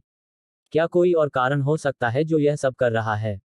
यांग ये ने अपनी चेतना को अपने शरीर में डुबो दिया, और फिर अपने मेरिडियन को ध्यान से देखना शुरू कर दिया। हालांकि उसने कुछ भी असामान्य नहीं देखा। भूल जाओ, चाहे वह कुछ भी हो। जब तक मैं प्राइमोडियल पैगोडा तक पहुंचने में सक्षम हूं, तब तक इसके भीतर मौजूद प्राइमोडियल वायलेट ऊर्जा निश्चित रूप से मेरी मेरिडियन को बहाल करने में सक्षम होगी। यांग ये को अपने पास मौजूद प्राइमोडियल वायलेट ऊर्जा पर पूरा भरोसा था। आखिरकार, अब तक ऐसी कोई समस्या नहीं थी जिसे यह हल न कर सके। 2 घंटे बाद यांग यी की स्थिति थोड़ी बेहतर हो गई, इसलिए वह चला गया। उसका वर्तमान लक्ष्य लू वानर की तलाश करना था, क्योंकि वह पहली व्यक्ति थी जिसके बारे में उसने यहां आने के बाद सुना था, और उसे लगा कि वह उसके माध्यम से एन नानजिंग, शियाओ युक्सी और अन्य लोगों के ठिकाने के बारे में पता लगाने में सक्षम हो सकता है। मजबूत बनने के अपने लक्ष्य के अलावा, रेडियंस आयाम में पहुंचने पर उसका एक और लक्ष्य था, और वह था अपने सभी प्रियजनों के साथ फिर से मिलना। यांग ये ने उसे तुरंत ढूंढने का फैसला नहीं किया, क्योंकि उसे नहीं पता था कि वह प्राचीन तलवार स्कूल की किस चोटी पर रहती है। अगर उसे पता भी होता, तो भी उसे नहीं पता था कि वहां कैसे पहुंचा जाए। इसलिए वह स्काईविंड सिटी लौट आया, और उसने फैन मेंग से मिलने के दौरान फैन ली से भी इस बारे में पूछने का इरादा किया। हे, ये कबीले का सबसे बड़ा युवा मास्टर सच में भाग्यशाली है। वह न केवल फैन कबीले की सबसे बड़ी युवा मिस से शादी करने जा रहा है, बल्कि वह उनकी दूसरी युवा मिस से भी शादी करने का इरादा रखता है। हे, एक जोड़ी, कितना भाग्यशाली। बेशक, ये कबीले के सबसे बड़े युवा मास्टर ने फैन कबीले की सबसे बड़ी युवा मिस से शादी करने का समझौता किया था, लेकिन वह ब्रोकन सेबर विला में शामिल हो गया। ब्रोकन सेबर विला जैसे सिल्वर रैंक संप्रदाय के साथ उसके पीछे खड़े होने के कारण उन दोनों से शादी करना कोई समस्या नहीं है। फैन कबीला कुछ भी कहने की हिम्मत नहीं करेगा, भले ही वह उन्हें अपनी रखैल बना ले। मैंने सुना है कि स्टेल स्काई सिटी फैन कबीले की मदद के लिए आगे आया है। स्टेल स्काई सिटी, मजाक करना बंद करो, वे अब खुद की रक्षा भी नहीं कर सकते। मैंने सुना है कि बीस्टमास्टर संप्रदाय ने कई अन्य सिल्वर रैंक संप्रदायों के साथ मिलकर सेना बनाई है और वे अभी स्टेल स्काई सिटी को घेर रहे हैं। अफसोस, यंग मिस ली एक असाधारण सुंदरता है। मुझे आश्चर्य है कि अगर स्टेल स्काई सिटी नष्ट हो गई तो उसके लिए कितने भयानक परिणाम होंगे। एक पुरानी कहावत है जो बिल्कुल सही है, सुंदर लोग बदकिस्मत होते हैं। अफसोस, ये कबीला अब से स्काईविंड सिटी का एकमात्र अधिपति होगा और शहर खुद उसके नियंत्रण में आ सकता है। जैसे ही वह स्काईविंड सिटी में दाखिल हुआ, यांग ये ने कुछ लोगों के बीच बातचीत सुनी और उसका चेहरा तुरंत उतर गया। उसने अचानक अपना पैर जमीन पर पटका और वहीं गायब हो गया। प्रशंसक कबीला। इस समय यह पूरी तरह से घिरा हुआ था, जबकि इसके प्रवेश द्वार के बाहर दो लाल दुल्हन की पालकी खड़ी थी। उन दो दुल्हन की पालकी के सामने एक युवक खड़ा था। अचानक प्रवेश द्वार खुला और फिर एक लाल पोशाक में एक महिला फैन कबीले से बाहर आई। यह फैन ली थी। फैन ली ने ठंडे स्वर में कहा, ये तुम मुझसे शादी कर सकते हो, लेकिन कृपया मेरी बहन को जाने दो। ये नामक युवक ने ठहाका लगाते हुए कहा, फैन ली, तुम अभी मेरे साथ सौदेबाजी करने के योग्य नहीं हो। मैं तुम्हें अपनी छोटी बहन को यहाँ लाने के लिए 10 मिनट का समय देता हूँ और फिर मेरे साथ ये कबीले में वापस आ जाना। अन्यथा तुम दोनों के अलावा पूरे फैन कबीले का सफाया हो जाएगा। अचानक फैन मिंग फैन कबीले से बाहर भाग गई और फिर उसने येयू को गुस्से से घूरते हुए कहा, येयू, मैं तुम्हें बता रही हूँ, अगर तुमने मुझे और मेरी बड़ी बहन को धमकाने की हिम्मत की तो यांग ये तुम्हें जाने नहीं देगा। क्या तुम यांग ये को जानते हो? वह बहुत दुर्जय है। वह तुम्हारे ये कबीले का सफाया कर देगा। मैं मजाक नहीं कर रही हूँ। यांग येयू के चेहरे पर एक क्रूर भाव था। मुझे इससे नफरत है जब मेरी महिलाएं मेरे सामने दूसरे पुरुषों के बारे में बोलती हैं। मैं जैसा चाहूंगी वैसा करूंगी। फान मिंग अचानक गुस्से से बोली, येयू, मैं और मेरी बड़ी बहन तुमसे ज्यादा यांग ये से शादी करना चाहेंगे। येयू का चेहरा और भी ज्यादा क्रूर हो गया। उसने पीछे मुड़कर अपने बगल में बैठे बूढ़े आदमी को देखा और कहा, स्काईविंड सिटी में यांग ये नाम के हर एक व्यक्ति को मार डालो। नहीं, यांग ये नाम के किसी भी व्यक्ति से जुड़े हर व्यक्ति को मार डालो। जब वह इतना बोल गया तो उसने फैन मिंग की ओर देखा। अच्छा, बहुत अच्छा। तुम मेरी औरत बनने से पहले ही मुझे हरी टोपी पहनाने के संकेत दे रही हो। क्या तुम मेरी औरत बनने के बाद और भी बुरी नहीं हो जाओगी? शायद मुझे आज तुम्हारा उदाहरण देना चाहिए। उसकी आंखों में वासना की एक झलक उभरी और फिर उसने अपने वस्त्र खोलने शुरू कर दिए। फैन मिंग और फैनली के हाव भाव बदल गए जबकि फैनली गुस्से से चिल्लाया, येयू, तुम क्या कर रहे हो? उत्साह और पागलपन की एक झलक उसकी आंखों में भर गई जब उसने कहा, मैं आज तुम दोनों के साथ सोने जा रहा हूं। हा, ये कबीले के सदस्यों, मेरी बात सुनो। एक बार जब मैं पहला दौर पूरा कर लूंगा तो आप सभी को अपनी बारी मिलेगी। जैसे ही उसने बोलना समाप्त किया, उसने अपने वस्त्र पूरी तरह से उतार दिए और फिर वह उनकी ओर चलने लगा। तुम्हारी वह छोटी चिड़िया अब कुत्ते का भोजन बन गई है। अचानक एक भयानक आवाज गूंजी और फिर हवा में रोशनी की एक किरण चमक उठी। एक बेहद दयनीय और तीखी चीख गूंजी और उसके साथ ही येयू के निचले शरीर से अचानक खून की धार फूट पड़ी। यह 3 मीटर दूर तक फैल गई। यहाँ हर कोई भयभीत था और केवल येयू की दयनीय चीखें गूंज रही थीं। यांग ये, फैन मिंग ने उसे देखते ही खुशी से चिल्लाया, जबकि फैनली के चेहरे पर भाव कम हो गए। फैनली की आंखों में थोड़ा जटिल भाव था क्योंकि वह यांग ये को देख रही थी। शहर के प्रवेश द्वार पर फैन कबीले के बारे में सुनने के बाद यांग ये तुरंत वहां पहुंचा और उसने कभी नहीं सोचा था कि वह पहले से ही उस दृश्य का गवाह बन जाएगा। वह खुद को रोक नहीं पाया था और उसने तुरंत तलवार की ऊर्जा की एक किरण छोड़ी और येयू को एक हिजड़े में बदल दिया। इस बीच ये कबीले के सदस्य अंततः अपने सदमे से उबर चुके थे और उनमें से एक ने यांग ये को देखकर सदमे से कहा, यह तुम हो? यांग ये ने आवाज के स्रोत की ओर देखा और जब उसने उस युवक को देखा तो उसकी आंखों में एक ठंडी चमक उठी। उसने उस युवक को पहचान लिया। उस दिन जब वह रेडियंस आयाम में जागा था और फैनली से मिला था तो उसके बगल में एक आदमी था। उस समय यांग ये को उस आदमी से लात लगी थी क्योंकि फैनली उसके करीब आ गया था और उससे बात कर रहा था। इसके अलावा उस लात ने उसकी हड्डियां लगभग तोड़ दी थीं। यांग ये धीरे धीरे उस युवक की ओर बढ़ा और बोला, मुझे अभी भी तुम याद हो, तुम ये लैंग हो। मैं काफी निष्पक्ष व्यक्ति हूँ। तुमने उस दिन मुझे एक बार लात मारी थी, इसलिए मैं भी तुम्हारे साथ वैसा ही करूंगा। मैं गारंटी देता हूं कि उसके बाद मैं तुम्हारे साथ कोई परेशानी नहीं ढूंढूंगा। जैसे ही उसने यह कहा, यांग ये अचानक वहीं गायब हो गया। टकराना। अन्य लोग आश्चर्य से देख रहे थे कि ये लांग को उड़ा दिया गया, और वह केवल कुछ मीटर तक ही उड़ा, उसके बाद उसका शरीर फट गया और गूदे में तब्दील हो गया। वे सभी आश्चर्यचकित थे। कौन? तुम कौन हो? इस बीच ये यू ने तीखी चीखें निकालना बंद कर दिया था, और वह कमजोरी से जमीन पर बैठ गया और यांगे को नाराजगी भरी आंखों से घूरने लगा। क्या तुम अभी मुझे नहीं ढूंढ रहे थे? यांगे ने ये यू की ओर देखा और उसकी ओर देखा। तुम यांगे हो? ये यू ने कभी नहीं सोचा था कि फैन मिंग वास्तव में सच कह रहा था, और इस आदमी यांगे के पास वास्तव में इतनी भयानक ताकत थी। यांगे ने अपनी सांस बर्बाद नहीं की। उसने अपने पैर की नोक को जमीन पर पटका और हमला करने ही वाला था कि तभी फैनली उसके सामने आ गया, उसे जिंदा रखो। ये कबीले के पास 5 मोनाक रियल्म विशेषज्ञ हैं, और उनमें से एक तो उच्च रैंक का मोनाक रियल्म विशेषज्ञ भी है। दूसरी ओर, मेरे फैन कबीले के पास केवल 3 मोनाक रियल्म विशेषज्ञ हैं।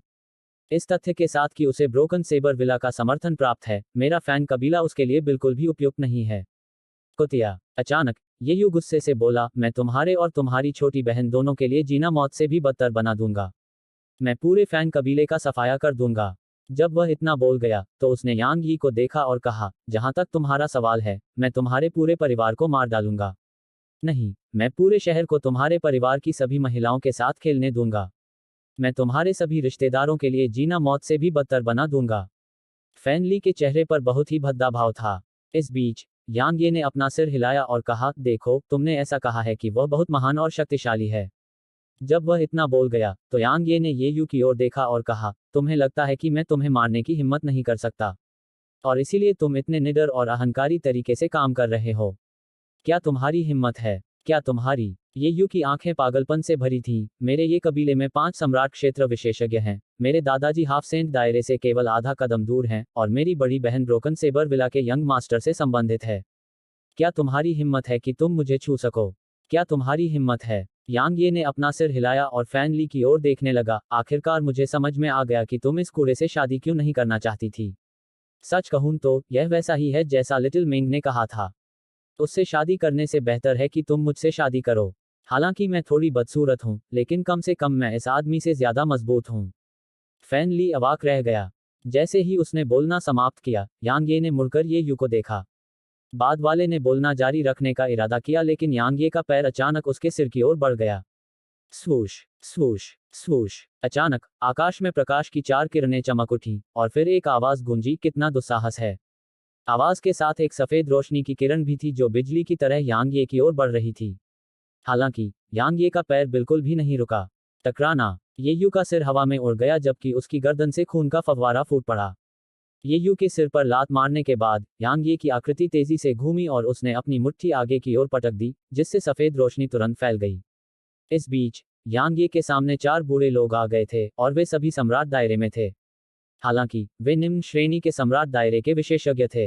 युवा बूढ़े आदमी की आंखें गुस्से से फटने लगी जब उसने ये यू की भयावह स्थिति देखी, और उसकी आंखों से गहरे लाल आंसू बहने लगे।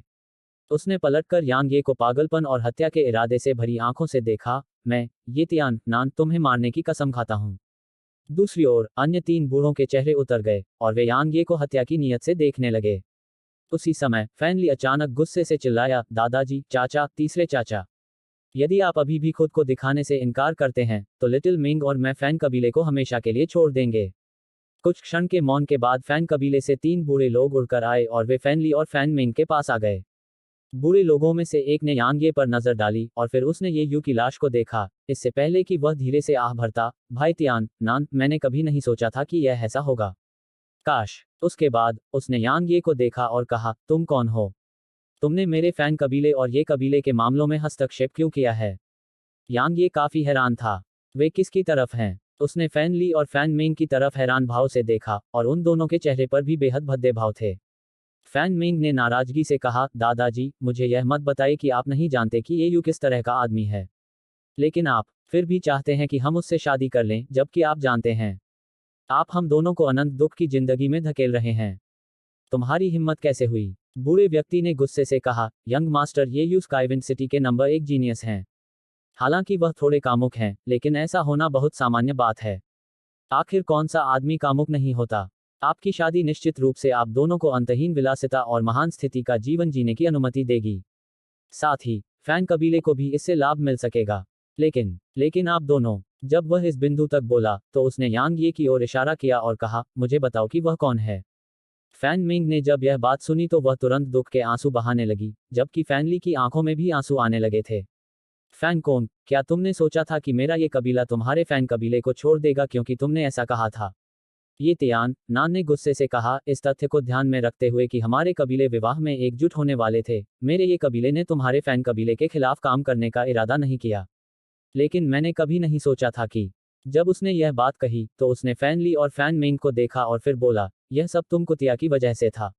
एक बार जब हम फैन कबीले का वध कर देंगे, तो मैं तुम्हारी दोनों साधनाओं को अपंग कर दूंगा और तुम दोनों को शहर के द्वार पर कीलों से जड़ दूंगा।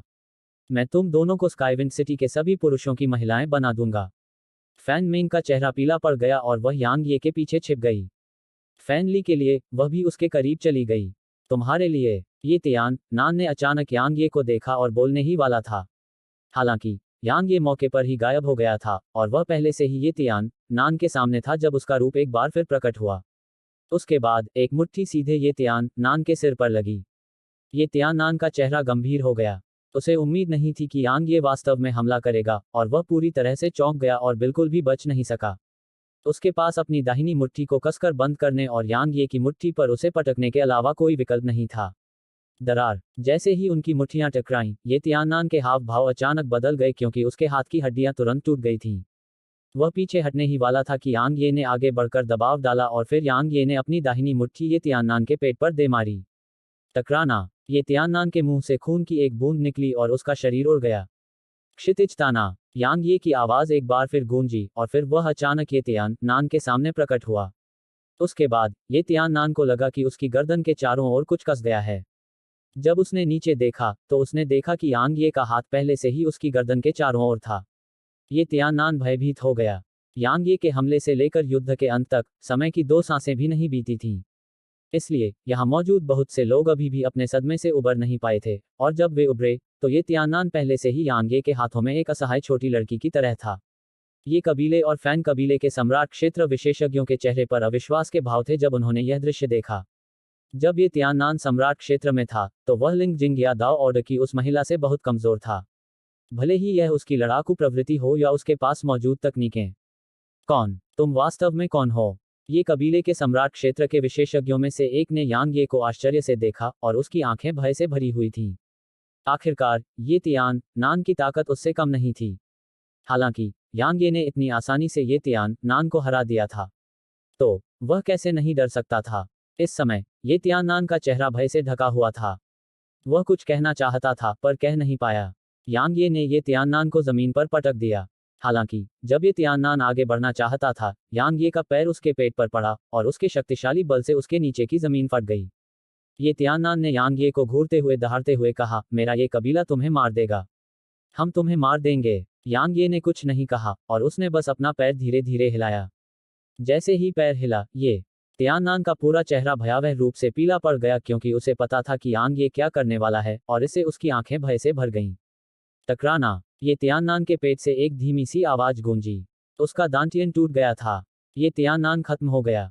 यांग ये ने अपना पैर वापस खींच लिया, और फिर उसने ये कबीले के अन्य सदस्यों की ओर देखा, तुम में से कौन आगे जाना चाहता है?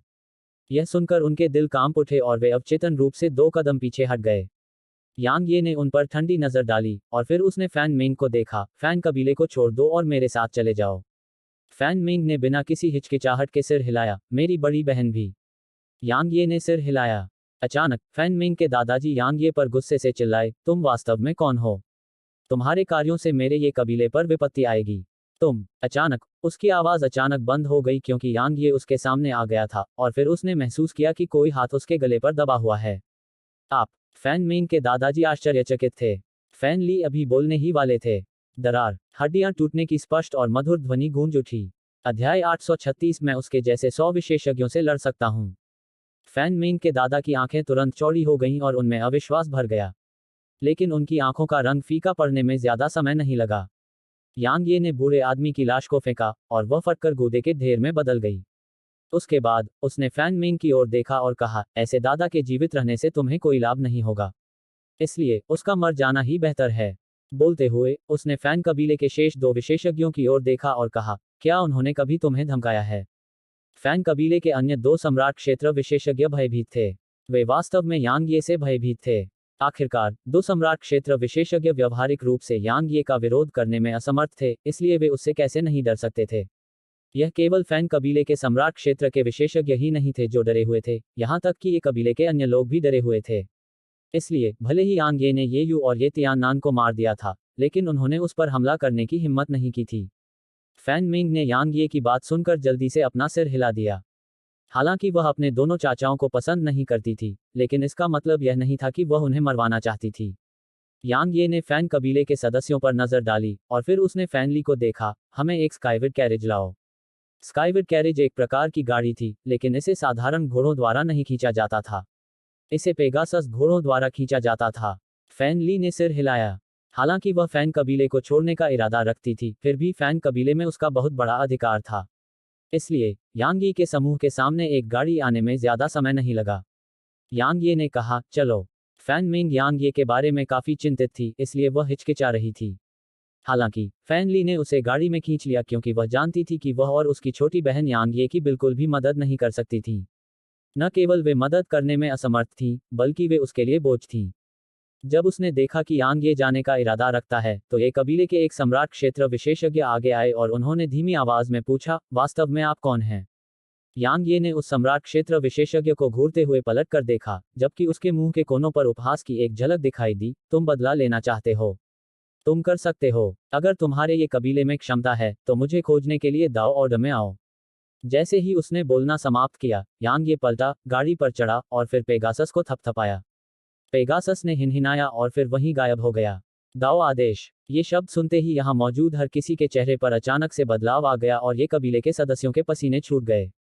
दाओ ऑर्डर एक प्लेटिनम रैंक संप्रदाय था, तो क्या उससे बदला लेना जीने से थक जाने जैसा नहीं होगा? बदला लेने की बात तो दूर, दाओ ऑर्डर ने जिस तरह से काम किया, ये कबीले के दो लोगों की मौत शायद सिर्फ शुरुआत हो सकती है। स्वूश स्वूश स्वूश स्वूश। अचानक एक बूढ़ा आदमी, एक महिला और दो अन्य पुरुष यहाँ आ पहुंचे। ये जान फैन कबीले के आखिरी दो सम्राट दायरे के विशेषज्ञों के चेहरे के भाव तब बदल गए जब उन्होंने बूढ़े आदमी को देखा, क्योंकि बूढ़ा आदमी ये कबीले का पूर्वज था और स्काईविंड सिटी में एकमात्र उच्च रैंक वाला सम्राट दायरा विशेषज्ञ था। जब उन्होंने ये तियाननान और ये यू की भयानक स्थिति देखी, तो ये जान और उसके साथ खड़ी महिला के हाव भाव तुरंत भयंकर हो गए। यह किसने किया? बूढ़े आदमी ने ये कबीले के सम्राट क्षेत्र के विशेषज्ञों में से एक को देखा। बूढ़े आदमी के पास बैठी महिला उदास होकर बोली, चाहे वह कोई भी हो, मैं अपने पिता और छोटे भाई की आत्मा को शांति देने के लिए उसे मार डालूंगी। हाहा, मुझे कभी उम्मीद नहीं थी कि कोई मेरे टूटे हुए सेबर विला को कोई सम्मान नहीं देगा। महिला के पास खड़े आदमी ने उसका हाथ थाम लिया और कहा, चिंता मत करो, यूं मेरा टूटा हुआ सेबर विला तुम्हारे लिए न्याय मांगेगा, चाहे वह कोई भी हो। उसने कहा कि वह दाओ ऑर्डर से है।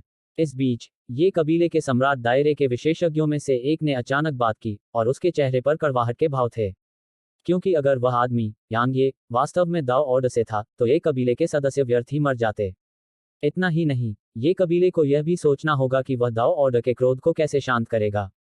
अन्यथा यह केवल ये कबीला ही नहीं होगा जो नष्ट हो जाएगा, यहाँ तक कि ब्रोकन सेबर विला जो ये कबीले से संबंधित था, भी विनाश का सामना करेगा।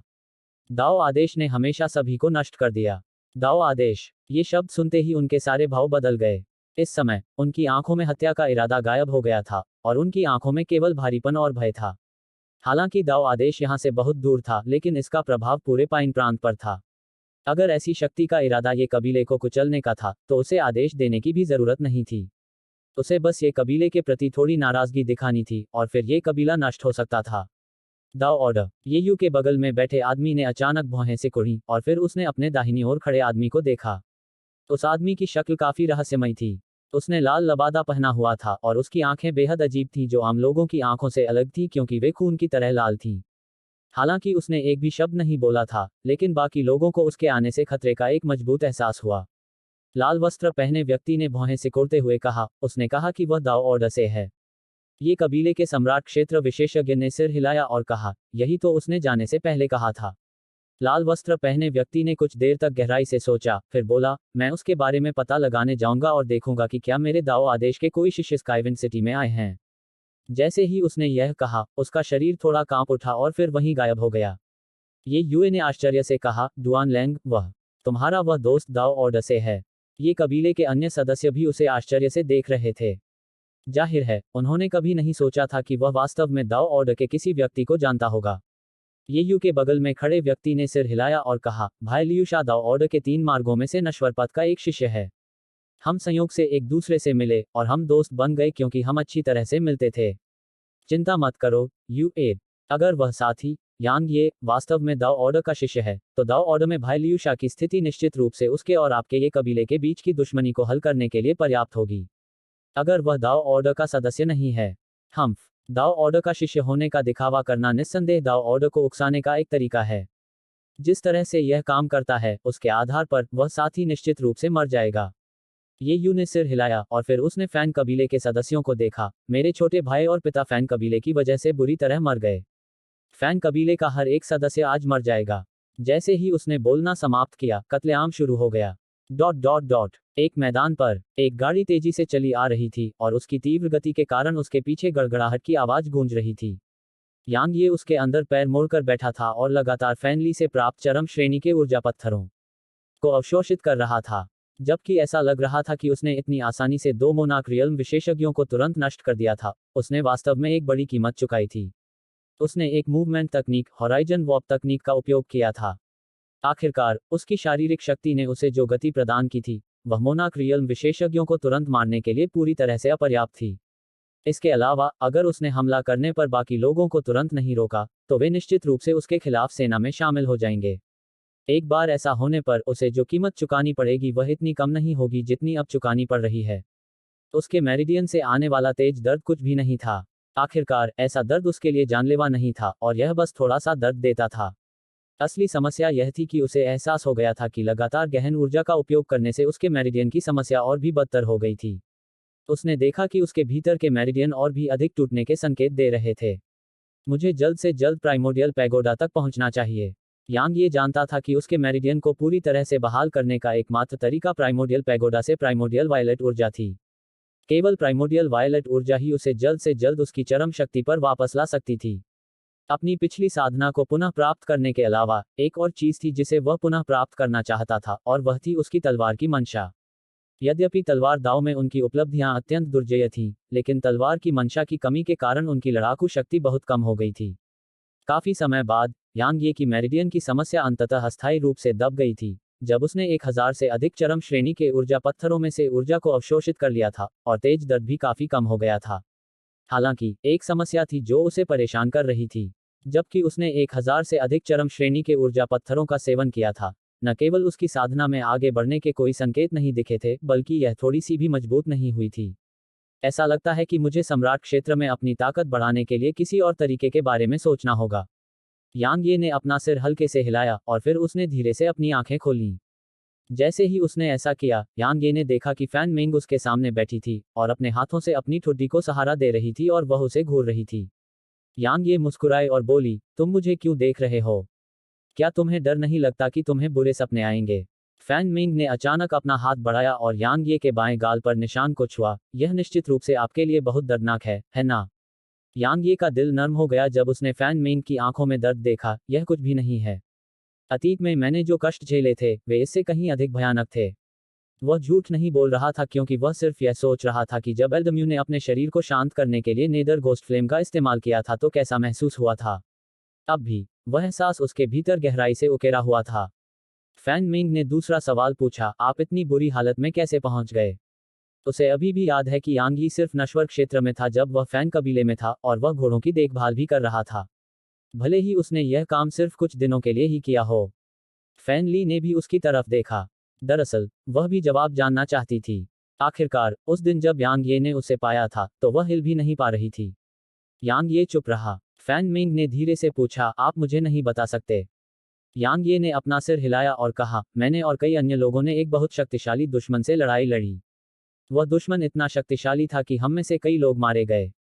मैं बच गया, लेकिन मुझे बहुत गंभीर चोटें आईं। जब मैं आपकी बड़ी बहन से मिला तब मेरी चोटें सबसे गंभीर थीं और मैं अभी तक ठीक नहीं हो पाया हूँ।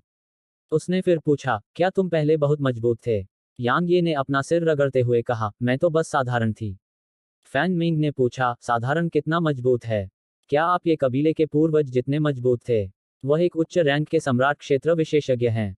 मैंने सुना है कि वह आधे संघ क्षेत्र से केवल आधा कदम दूर है। यांग ये ने जवाब दिया, मैं उसके जैसे 100 विशेषज्ञों से लड़ सकता हूँ।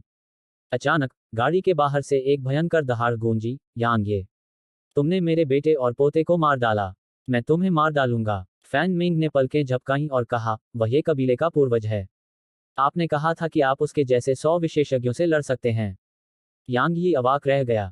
अध्याय 837 फिर से दिखावा। बस यहीं रहो। यांग ये ने फैन मिंग के माथे पर अपनी उंगली फेरी और फिर वह गाड़ी से बाहर निकल गया। उनसे कुछ ही दूरी पर 3 वृद्ध, 2 युवक और एक महिला खड़ी थी। यांग ये की नज़र एक पल के लिए उस बूढ़े आदमी पर रुकी जो मैदान में आगे बढ़ रहा था, और फिर उसकी नज़र लाल लबादे में युवक की ओर चली गई। हालांकि उसे अपनी नज़र हटाने और उग्रता से बोलने में देर नहीं लगी, कितने साल हो गए हैं? किसी ने वास्तव में मेरे दाव आदेश के साथ परेशानी की तलाश करने की हिम्मत की है? कहने की जरूरत नहीं है, आपका ये कबीला वास्तव में दुर्जय है। क्या बकवास है? ये झांग गुस्से से चिल्लाया, जब मौत तुम्हारे सामने है तब भी तुम नाटक करने का इरादा रखते हो। तुम बिल्कुल भी दाव आदेश के अनुयायी नहीं हो। यांग ये ने कंधे उचकाए और कहा, चूंकि आप कहते हैं कि मैं ऐसा नहीं हूं, तो आप मुझ पर हमला क्यों नहीं कर देते? ये झांग की आंखों के कोने फड़क उठे जब उसने यह दृश्य देखा। वह हमला करना चाहता था, लेकिन वह थोड़ा चिंतित था, क्योंकि अगर यांग ये सच में दाव ऑर्डर का शिष्य था तो ये कबीले का नाश हो जाएगा। न केवल यह नाश होगा, बल्कि वह भी निश्चित रूप से एक कब्रहीन मौत मरेगा। अगर उनका बेटा और पोता भी चले गए तो भी और काम किया जा सकता था, लेकिन अगर उनकी जान भी चली गई तो वे सचमुच खत्म हो जाएंगे। जब उसने यह सोचा तो ये झान ने लाल लबादे वाले आदमी लियूशा को देखा। लेकिन जब उसने लियूशा को देखा तो वह दंग रह गया, क्योंकि लियूशा जा चुका था। उसने तेजी से पलटकर देखा कि लियूशा पहले से ही यांग ये के सामने था। लियूशा यांग यी से 3 मीटर से भी कम दूरी पर था और उसके मुंह के कोनों पर एक भयंकर मुस्कान उभर आई थी। कहने की जरूरत नहीं है, मैं वास्तव में आपके साहस की प्रशंसा करता हूं। हालांकि मैं यह नहीं कह सकता कि पूरे पाइन प्रांत में कोई भी मेरे दाव ऑर्डर का सदस्य होने का दिखावा करने की हिम्मत नहीं करेगा, लेकिन वे निश्चित रूप से एक हाथ की उंगलियों पर गिने जा सकते हैं। यांग ये की आंखें थोड़ी सिकुड़ गईं। उसे उम्मीद नहीं थी कि वह वास्तव में दाव ऑर्डर के एक शिष्य से मिल जाएगा। हालांकि उसे शांत होने और ठहाके लगाने में ज्यादा समय नहीं लगा। आपका दाव ऑर्डर कितना हास्यास्पद है। कोई वास्तव में मेरे सामने दाव ऑर्डर का सदस्य होने का दिखावा करने की हिम्मत करता है। कितना हास्यास्पद है। जब वह इस बिंदु तक बोला तो उसने ये झान के समूह पर नजर डाली और कहा, तुम्हारा ये कबीला अद्भुत है। तुमने वास्तव में किसी ऐसे व्यक्ति के साथ मिलीभगत करने की हिम्मत की जो मेरे दाव आदेश का सदस्य होने का दिखावा कर रहा है। वास्तव में बहुत अच्छा। ये झान और अन्य लोगों के चेहरे थोड़े गंभीर हो गए और उन्होंने अपनी आंखों में थोड़ा संदेह के साथ लियूशा को देखा। इस समय वे तय नहीं कर पा रहे थे कि कौन सच बोल रहा था। ये युए ने अपने पति को देखा, जबकि युवक ने लियूशा को देखा और उसकी आंखों में प्रश्नवाचक दृष्टि थी। तुम मौत को दावत दे रहे हो, लियूशा ने गुस्से से चिल्लाते हुए कहा जब उसने यांग ये को ऐसे झूठ बोलते सुना, और उसकी आंखें तुरंत लाल हो गईं। उसके बाद उसके भीतर से प्रकाश की एक लाल किरण निकली और यांग ये की ओर बढ़ी। यह वध इरादा था, 8वें स्तर का वध इरादा। ये झान और अन्य लोग इस दृश्य को देखकर चकित रह गए। उन्होंने कल्पना भी नहीं की थी कि लियूशा ने वास्तव में 8वें स्तर की वध की मंशा को समझ लिया है। साथ ही उन्होंने लियूशा की पहचान पर थोड़ा और विश्वास किया।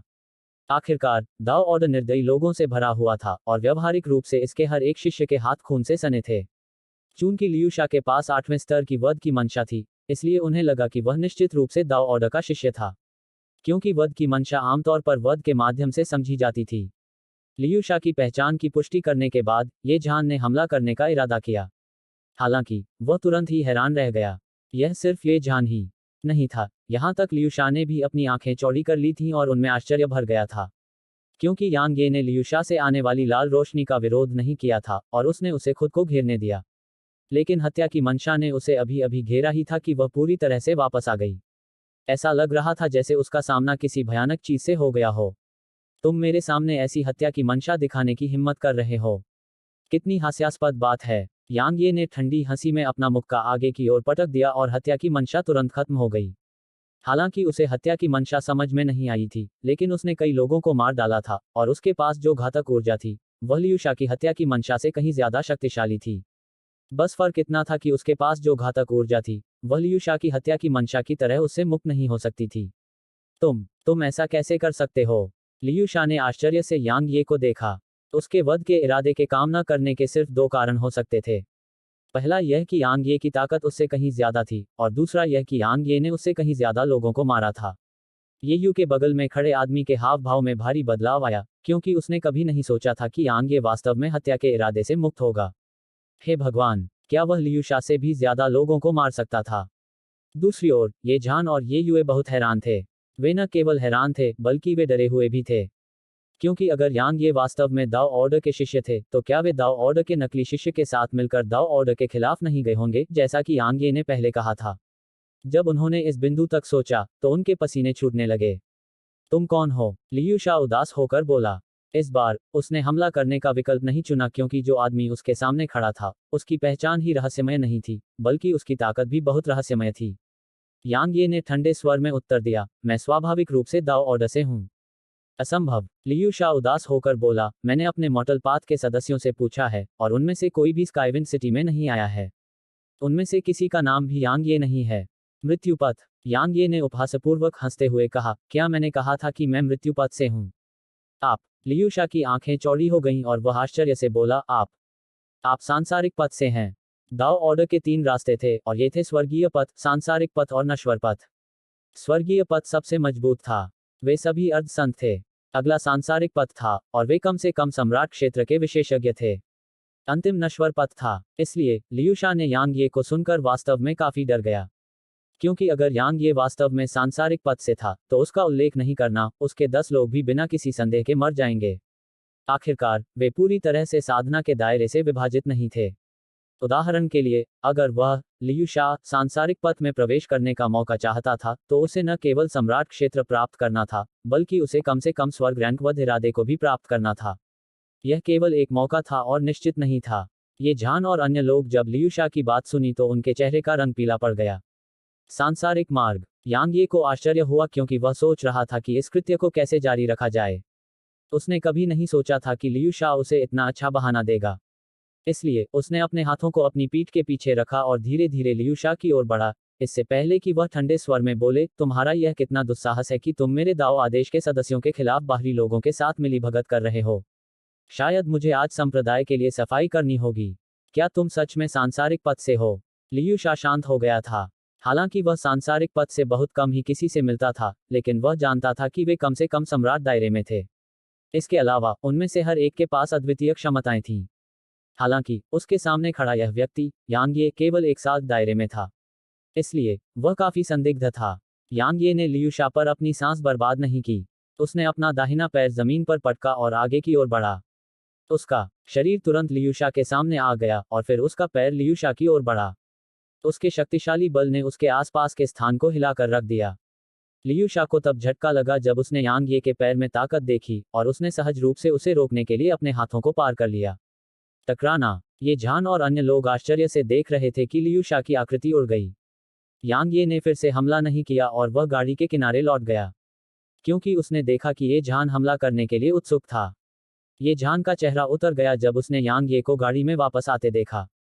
उसने यांग ये को धमकाने के लिए फैन मिंग और फैन लेन को पकड़ने का इरादा किया था, क्योंकि मौजूदा परिस्थितियों के आधार पर वह बिल्कुल भी भाग नहीं सकता था। आखिरकार, भले ही वह दुनिया के छोर पर भाग जाए, दाओ ऑर्डर में निश्चित रूप से उसे खत्म करने की ताकत थी। जीने का एकमात्र तरीका यांग ये को खत्म करना था। जहां तक दया की भीख मांगने की बात है, वह इतना भोला नहीं था। आखिरकार, ये कबीले और यांग ये के बीच दुश्मनी के आधार पर दया की भीख मांगना अपमान मांगने से अलग नहीं होगा। जैसे कि वह जानता था कि ये झान क्या सोच रहा था, यांग ये ने ठंडी हंसी में कहा, क्या तुम मुझे चुप कराने के लिए मुझे मारना चाहते हो? ये झान की पलकें फड़क उठी, और वह गंभीरता से बोला, मुझे नहीं पता कि मेरे ये कबीले ने तुम्हें कैसे नाराज कर दिया कि तुम मेरे ये कबीले के प्रति इस तरह से व्यवहार करने लगे। मैं उन्हें देख नहीं सकती। यांग ये ने आगे कहा, समझे? ये झान की आंखों में एक क्रूर भाव चमक उठा। अफवाह के अनुसार दाओ ऑर्डर घमंडी और दबंग है। यह वास्तव में अपनी प्रतिष्ठा के लायक है। यांग ये मुस्कुराया, मेरा दाओ आदेश यह देखना पसंद करता है कि दूसरे हमें मारने के लिए तरसते हैं, लेकिन ऐसा करने में शक्तिहीन हैं। ये झान के मुंह के कोने फड़क रहे थे, जबकि उसकी गहरी ऊर्जा पागलपन की हद तक बढ़ रही थी। अचानक उसने उस आदमी को देखा जो येयू के बगल में खड़ा था। डुआन लैंग, अगर वह नहीं मरा तो मेरा ये कबीला और तुम्हारा ब्रोकन सेबर विला दोनों ही खत्म हो जाएंगे। डुआन लैंग की आंखों में झिझक का एक निशान दिखाई दिया। आखिरकार दाओ ऑर्डर के एक सदस्य की हत्या के बहुत बड़े निहितार्थ थे। वह थोड़ी देर के लिए झिझका, फिर उसने यांग ये को देखा। भाई यांग, क्या सुलह की कोई गुंजाइश है?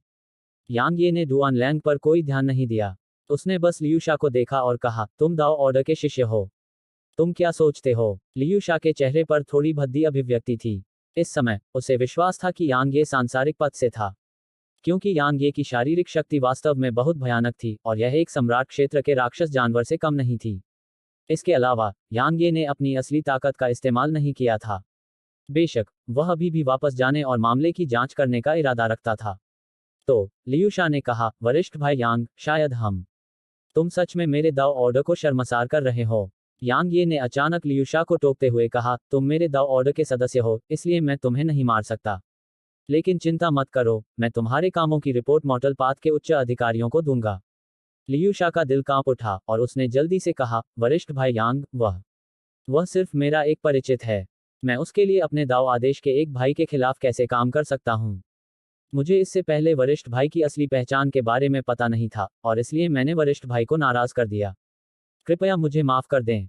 दाव ऑर्डर बाहरी लोगों के लिए क्रूर था, लेकिन यह अपने लोगों के लिए और भी क्रूर था, खासकर जब संप्रदाय के सदस्य आपस में लड़ते थे।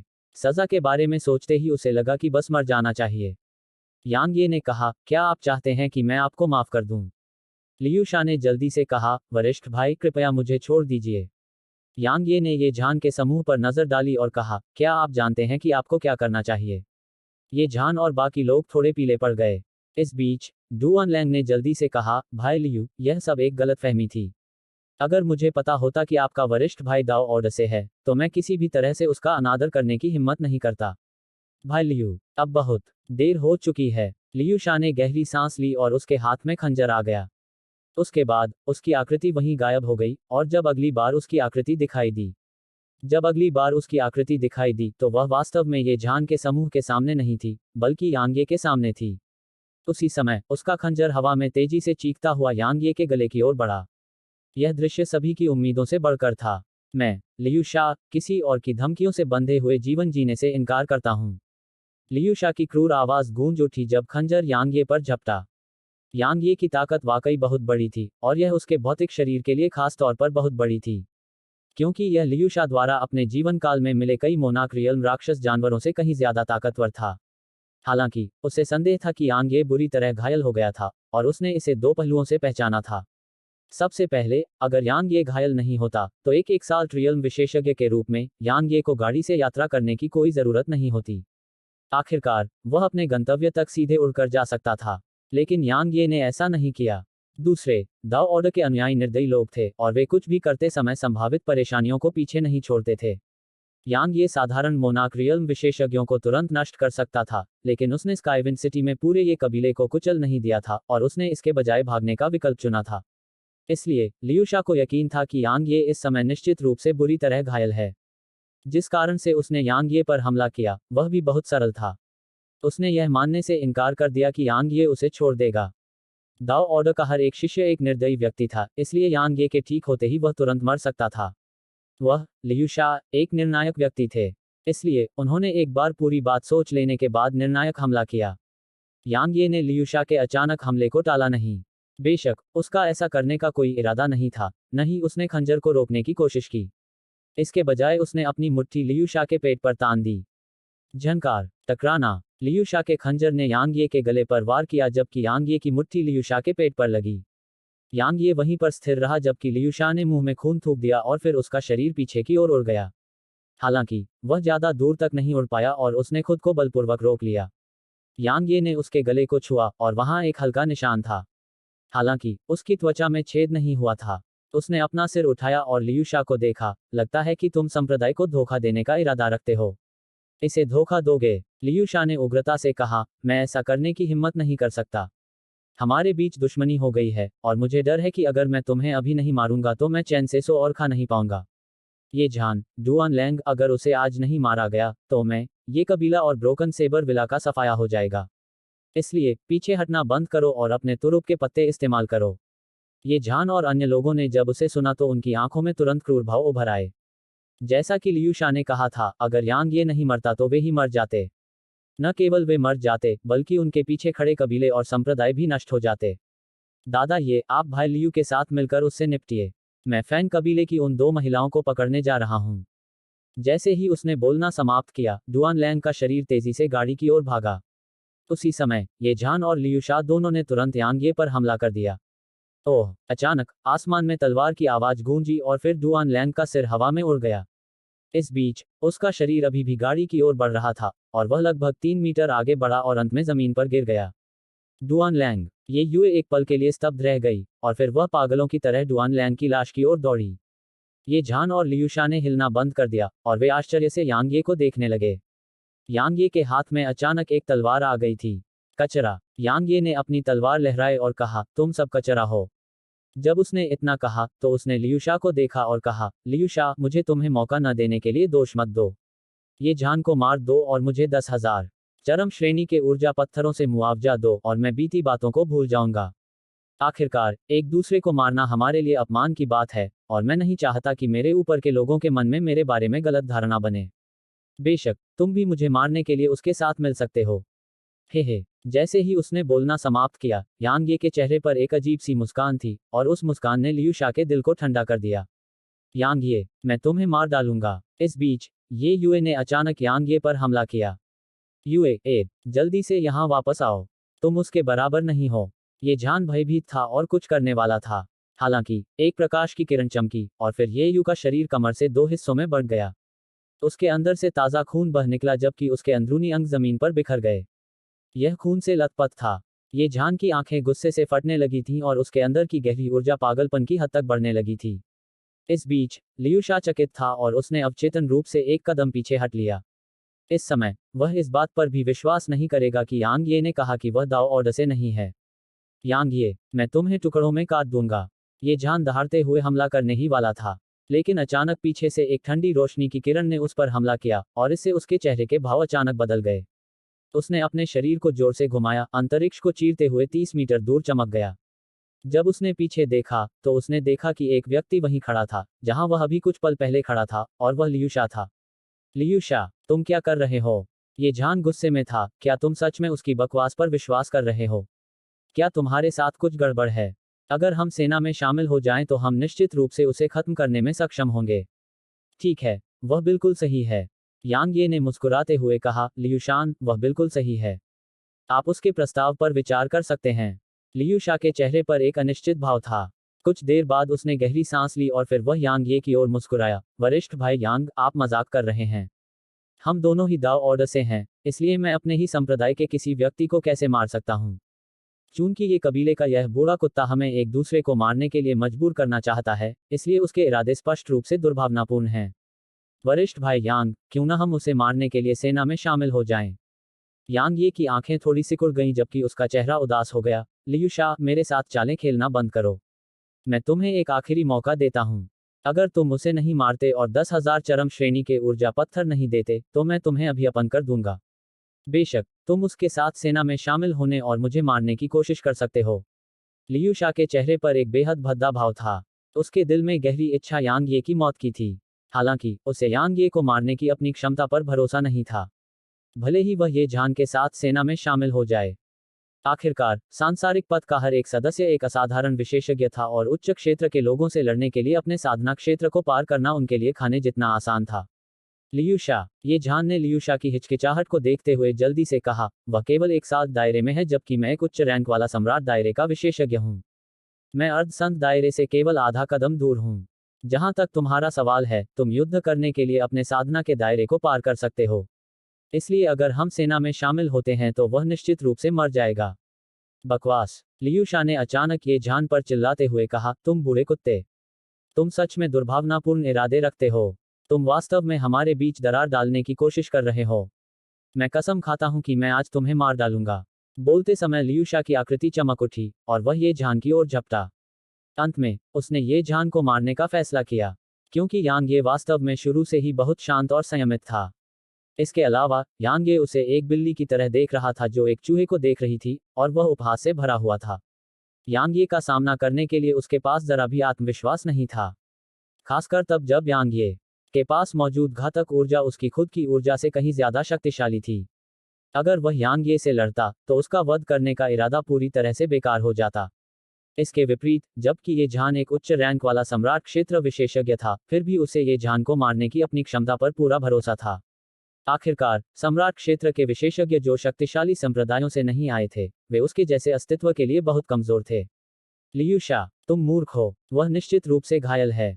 भले ही हम उसे मार न सकें, लेकिन हमारी संयुक्त सेना उसे बुरी तरह घायल करने और भागने के लिए मजबूर करने के लिए पर्याप्त होगी। तुम मूर्ख हो, ये जान ने लियू शा से लड़ते हुए शाप दिया। इस समय, लियू शा ने अपना निर्णय ले लिया था, इसलिए उसने ये जान के शापों को पूरी तरह से नजरअंदाज कर दिया और पागलों की तरह हमला कर दिया। जब ये जान सम्राट क्षेत्र के उच्च पद पर था, तो उसे लियू शा के खिलाफ ज्यादा फायदा नहीं था। हालांकि, उनकी साधनाओं में अंतर के कारण लियू शा भी उस पर फायदा उठाने में सक्षम नहीं था। इसलिए, वे गतिरोध में थे। यांग ये भी निष्क्रिय खड़ी नहीं थी। अपने दाईं ओर सावधान रहो। चकमा दो, आगे बढ़ो, ऊपर दाईं ओर वार करो। जब वे दोनों लड़ रहे थे, यांग ये लगातार लियू शा को ये जान की खामियों के बारे में बता रहा था। शुरुआत में, लियू शा को काफी संदेह था, लेकिन उसे यह समझने में देर नहीं लगी कि यांग ये ने जो कुछ भी कहा वह वास्तव में सच था।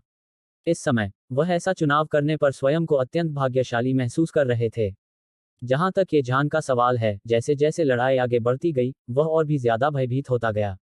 क्योंकि लियू शा यांग ये के मार्गदर्शन में उसकी हर हरकत का अनुमान लगाने में सक्षम था, और इस वजह से वह पूरी तरह से दबा हुआ था। इसके अलावा, ऐसे कई क्षण थे जब वह लगभग घायल हो गया था। ये जान ने यांग ये पर नजर डाली जो दूर शांत खड़ा था, और उसने तुरंत पीछे हटने का इरादा जगाया। जबकि लियू शा की साधना उससे कमतर थी, वह थोड़े समय में लियू शा को कुछ नहीं कर सकता था। बेशक, वह लियू शा से नहीं डरता था, वह यांग ये से डरता था जो वहां खड़ा था, जबकि ऐसा लग रहा था कि उसका युद्ध में शामिल होने का कोई इरादा नहीं है। यांग ये उसकी नजरों में और अधिक रहस्यमय और भयावह होती गई। वह भागने वाला है। अचानक, यांग ये ने कहा, यदि वह सफल हो जाता है, तो आप, लियू शा, नरक में जा सकते हैं। यांग ये की आवाज सुनकर ये जान की पुतलियां थोड़ी सिकुड़ गईं। उसने कल्पना भी नहीं की थी कि भागने की उसकी मंशा भी यांग ये को पता चल गई थी, और इससे वह भयभीत हो गया। उसने जरा सी भी हिचकिचाहट की हिम्मत नहीं की। उसने तुरंत लियू शा को थप्पड़ मारा, और फिर जगह को अलग कर दिया, जिससे उसके सामने एक बड़ा छेद दिखाई दिया। ये जान अंतरिक्षीय दरार में प्रवेश करने और दूर जाने वाला था। लेकिन, लियू शा ने अचानक चिल्लाया, छाया प्रहार। जैसे ही उसने बोलना समाप्त किया, अचानक यहाँ खून की गंध प्रकट हुई, और फिर लियू शा का आकार रक्त की लाल रोशनी की किरण में बदल गया जो मौके पर ही गायब हो गया। अनुभव करना, जिस क्षण ये जान स्थानिक दरार में प्रवेश करने वाला था, अचानक उसके सीने से खून की एक धारा बह निकली। हालांकि, उसी समय स्थानिक दरार बंद हो गई और ये जान कुछ हजार किलोमीटर दूर था। लियू शान ने अपने घुटनों में से एक के सहारे जमीन पर खुद को टिकाया, और उसका चेहरा पीला पड़ गया। उसने पहले जो तकनीक अपनाई थी, शैडो स्ट्राइक, वह उसका सबसे शक्तिशाली हमला था, और इसने उसके भीतर की गहन ऊर्जा का लगभग 90% हिस्सा खत्म कर दिया था। स्वूश! अचानक, प्रकाश की एक किरण चमकी, और फिर लियू शा की आंखें चौड़ी हो गईं। उसने पूछा, क्यों? वह भाग गया। यांग ये लियू शा के पास गया और बोला, बेशक, अगर तुमने उसे मार भी दिया तो भी तुम्हारा वही हश्र होगा। लियू शा ने फिर वही सवाल पूछा, क्यों? मैं कुछ लोगों से किए अपने वादों का सम्मान करता हूँ। यांग ये ने कहा, हालांकि, मैं कुछ लोगों के प्रति बेशर्म होना भी पसंद करता हूँ। जैसे ही यांग ये ने बोलना समाप्त किया, लियू शा का सिर जमीन पर गिर गया, और उसकी गर्दन से खून का फव्वारा फूट पड़ा। लेकिन यांग ये की अभिव्यक्ति अचानक बदल गई, और प्राचीन म्यान तुरंत उसके हाथ में आ गया। उसी समय, उसने अपनी तलवार भी उसमें रख ली। मेरे दाओ आदेश के एक शिष्य को मारने की हिम्मत कौन करता है? एक आवाज जो गड़गड़ाहट की तरह लग रही थी, आकाश से गूंजी, और फिर एक विशाल ताड़ का पेड़ अंतरिक्ष को चीरता हुआ आया और यांग ये पर जोर से टूट पड़ा। यह कम से कम एक अर्धसंत तो है। यांग ये की आंखों में एक ठंडी चमक चमक उठी जब उसने कहा, मेरा प्राचीन तलवार स्कूल। जैसे ही उसने बोलना समाप्त किया, यांग ये ने अचानक अपनी तलवार खींच ली। ओह! एक तलवार जैसी आवाज हवा में उठी और उससे पूरा आकाश हिल गया। तलवार की चीख के साथ तलवार की ऊर्जा की एक किरण भी थी जो अंतरिक्ष को चीरती हुई विशाल हथेली से टकराई। अनुभव करना, इसे तुरंत ही आधा काट दिया गया। प्राचीन तलवार स्कूल। ठीक उसी क्षण जब वह स्थानिक दरार बंद हुई, उसके भीतर से एक भयंकर चीख गूंजी। यांग ये ने अपनी नजर हटा ली और इशारा किया। लियू शा के हाथ की स्थानिक अंगूठी तुरंत उसकी हथेली में उड़ गई, और फिर वह गाड़ी में घुस गया। जैसे ही उसने ऐसा किया, उसने बार बार कई मुंह खून थूका, और इसने फैन ली और फैन मेन को लगभग मौत के घाट उतार दिया। फैन मिंग बोलने ही वाला था कि यांग ये ने अपनी उंगली से झटका मारा और शक्तिशाली हवा का एक झोंका बाहर पेगासस से टकराया, जिससे वह तुरंत सफेद रोशनी की किरण में बदल गया और वहीं गायब हो गया। यांग ये, क्या तुम ठीक हो?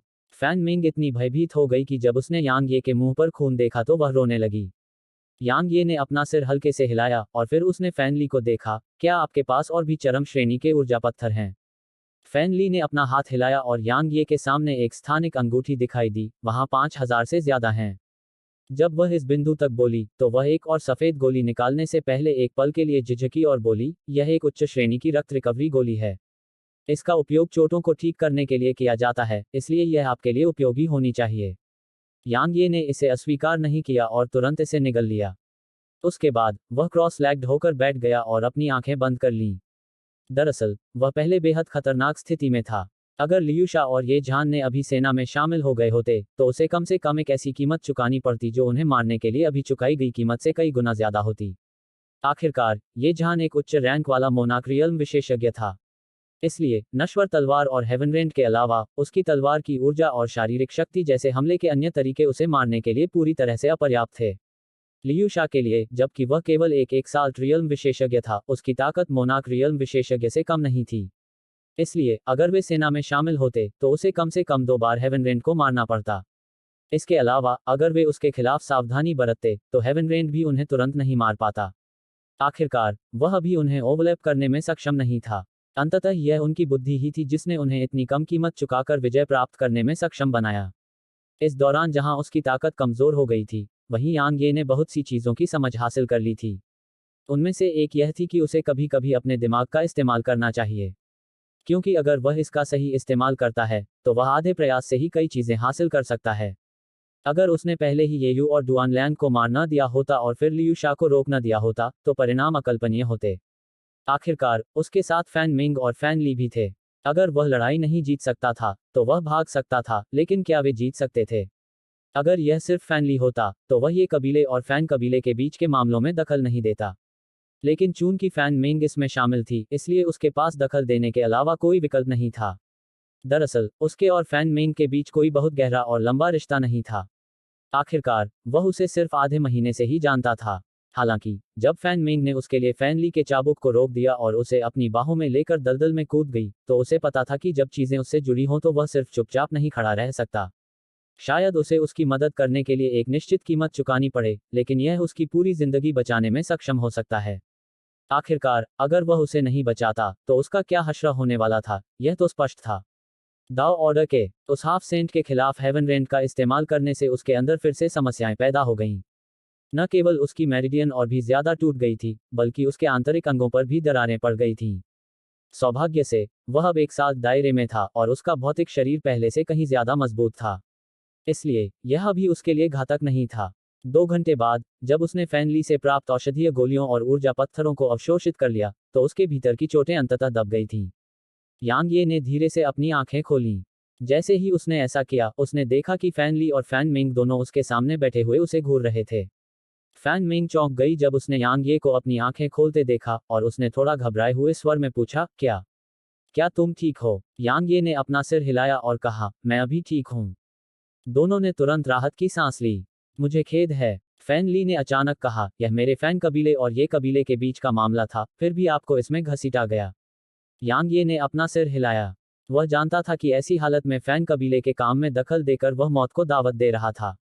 हालांकि क्या वह उस छोटी लड़की फैन मिंग को ये कबीले के अग्निकुंड में गिरते हुए देख सकता था? वह नहीं देख सकता था। इसके अलावा उसने वास्तव में ये कबीले और ब्रोकन सेबर विला को गंभीरता से नहीं लिया। यांग ये ने अचानक पूछा, क्या तुम जानते हो कि लू वान र कहाँ है?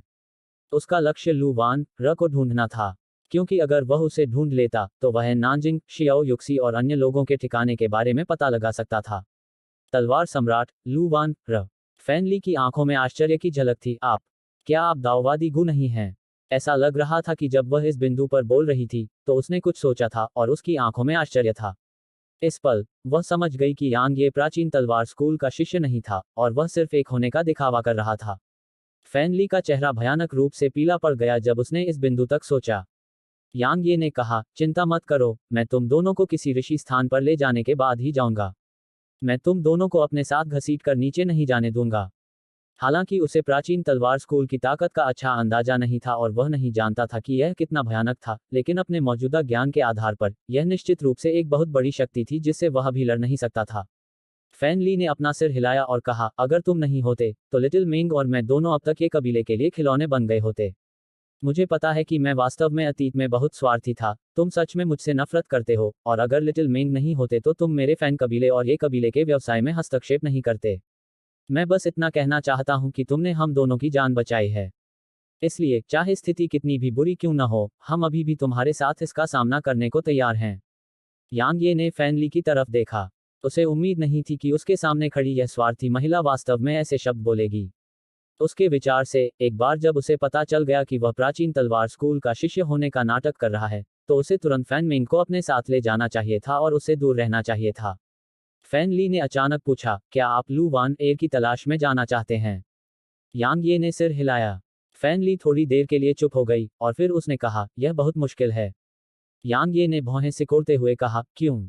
उसने धीमी आवाज में कहा, लू वान एयर को प्राचीन तलवार स्कूल के मुख्यालय में होना चाहिए, और यह यहाँ से कम 5 लाख किलोमीटर दूर है। वहां पहुंचने के लिए हमें 1 दर्जन से ज्यादा पर्वत श्रृंखलाओं से गुजरना होगा, और इन पर्वत श्रृंखलाओं पर निश्चित रूप से भयानक राक्षस जानवर होंगे। उनमें दानव कमांडर भी हो सकते हैं।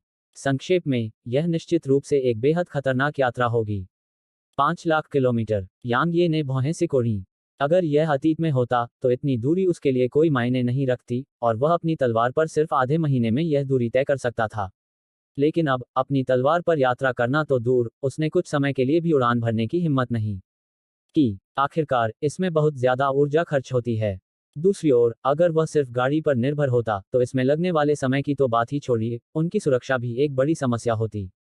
मेरे पास एक विचार है, फैन ली ने अचानक कहा। सिल्वर रैंक संप्रदायों में आमतौर पर टेलीपोर्टेशन संरचनाएं होती हैं। हालांकि यहाँ किसी भी टेलीपोर्टेशन संरचना का होना असंभव है जो किसी को 5 लाख किलोमीटर दूर ले जा सके। हालांकि हम बड़े शहरों में टेलीपोर्ट कर सकते हैं और फिर वहां टेलीपोर्टेशन संरचनाओं का उपयोग कर सकते हैं। यांग ये ने जल्दी से पूछा, मैं इसे कहां पा सकता हूं? Stell Sky City. Fan Li ने आगे कहा, इसमें एक टेलीपोर्टेशन फॉर्मेशन है जो हमें 50,000 किलोमीटर दूर मार्शल एनलाइटनमेंट सिटी में टेलीपोर्ट कर सकता है। लेकिन स्टेल स्काई सिटी को शायद अभी काफी परेशानी का सामना करना पड़ रहा है। मुझे मिली जानकारी के अनुसार, बीस्टमास्टर संप्रदाय ने ब्रोकन सेबर विला और दूसरे सिल्वर रैंक संप्रदाय के साथ मिलकर स्टेल स्काई सिटी पर हमला किया है। अगर इसे नष्ट कर दिया गया तो यांग ये समझ गया कि वह क्या कहना चाहती थी। अगर यह नष्ट हो गया तो वह वहां जाकर जाल में फंस जाएगा। आखिरकार उसके और बीस्टमास्टर संप्रदाय और ब्रोकन सेबर विला दोनों के बीच काफी दुश्मनी थी। हम स्टेल स्काई सिटी की ओर जा रहे हैं। अंत में यांग ये ने वहां जाने का फैसला किया क्योंकि वह बहुत बड़ा चक्कर नहीं लगाना चाहता था। फैन ली ने उसकी ओर देखा और फिर सिर हिलाया। जब उनका गंतव्य तय हो गया तो फैन ली ने गाड़ी का मार्गदर्शन करना शुरू कर दिया क्योंकि वह जानती थी कि स्टेल स्काई सिटी कहाँ है। गाड़ी में फैन मिंग सो गई थी। आखिरकार ये कबीले के मामले के कारण वह पिछले कुछ दिनों से ठीक से सो नहीं पाई थी। यांग ये ने लियूशा की स्थानिक अंगूठी वापस ले ली और उसे उस पर आध्यात्मिक ब्रांड को तोड़ने में ज्यादा समय नहीं लगा। जब उसने इसकी सामग्री पर नजर डाली तो वह बहुत खुश हुआ क्योंकि वास्तव में इसके अंदर लगभग 10,000 चरम श्रेणी के ऊर्जा पत्थर थे। इसके अलावा 3 मध्यम श्रेणी के दाव रैंक खंजर भी थे। हालांकि वह तलवार चलाने वाला था, लेकिन इसका मतलब यह नहीं था कि वह खंजर का इस्तेमाल नहीं कर सकता था। आखिरकार नजदीकी मुकाबले के दौरान प्रतिद्वंद्वी को आश्चर्यचकित करने के लिए खंजर सबसे अच्छा हथियार था।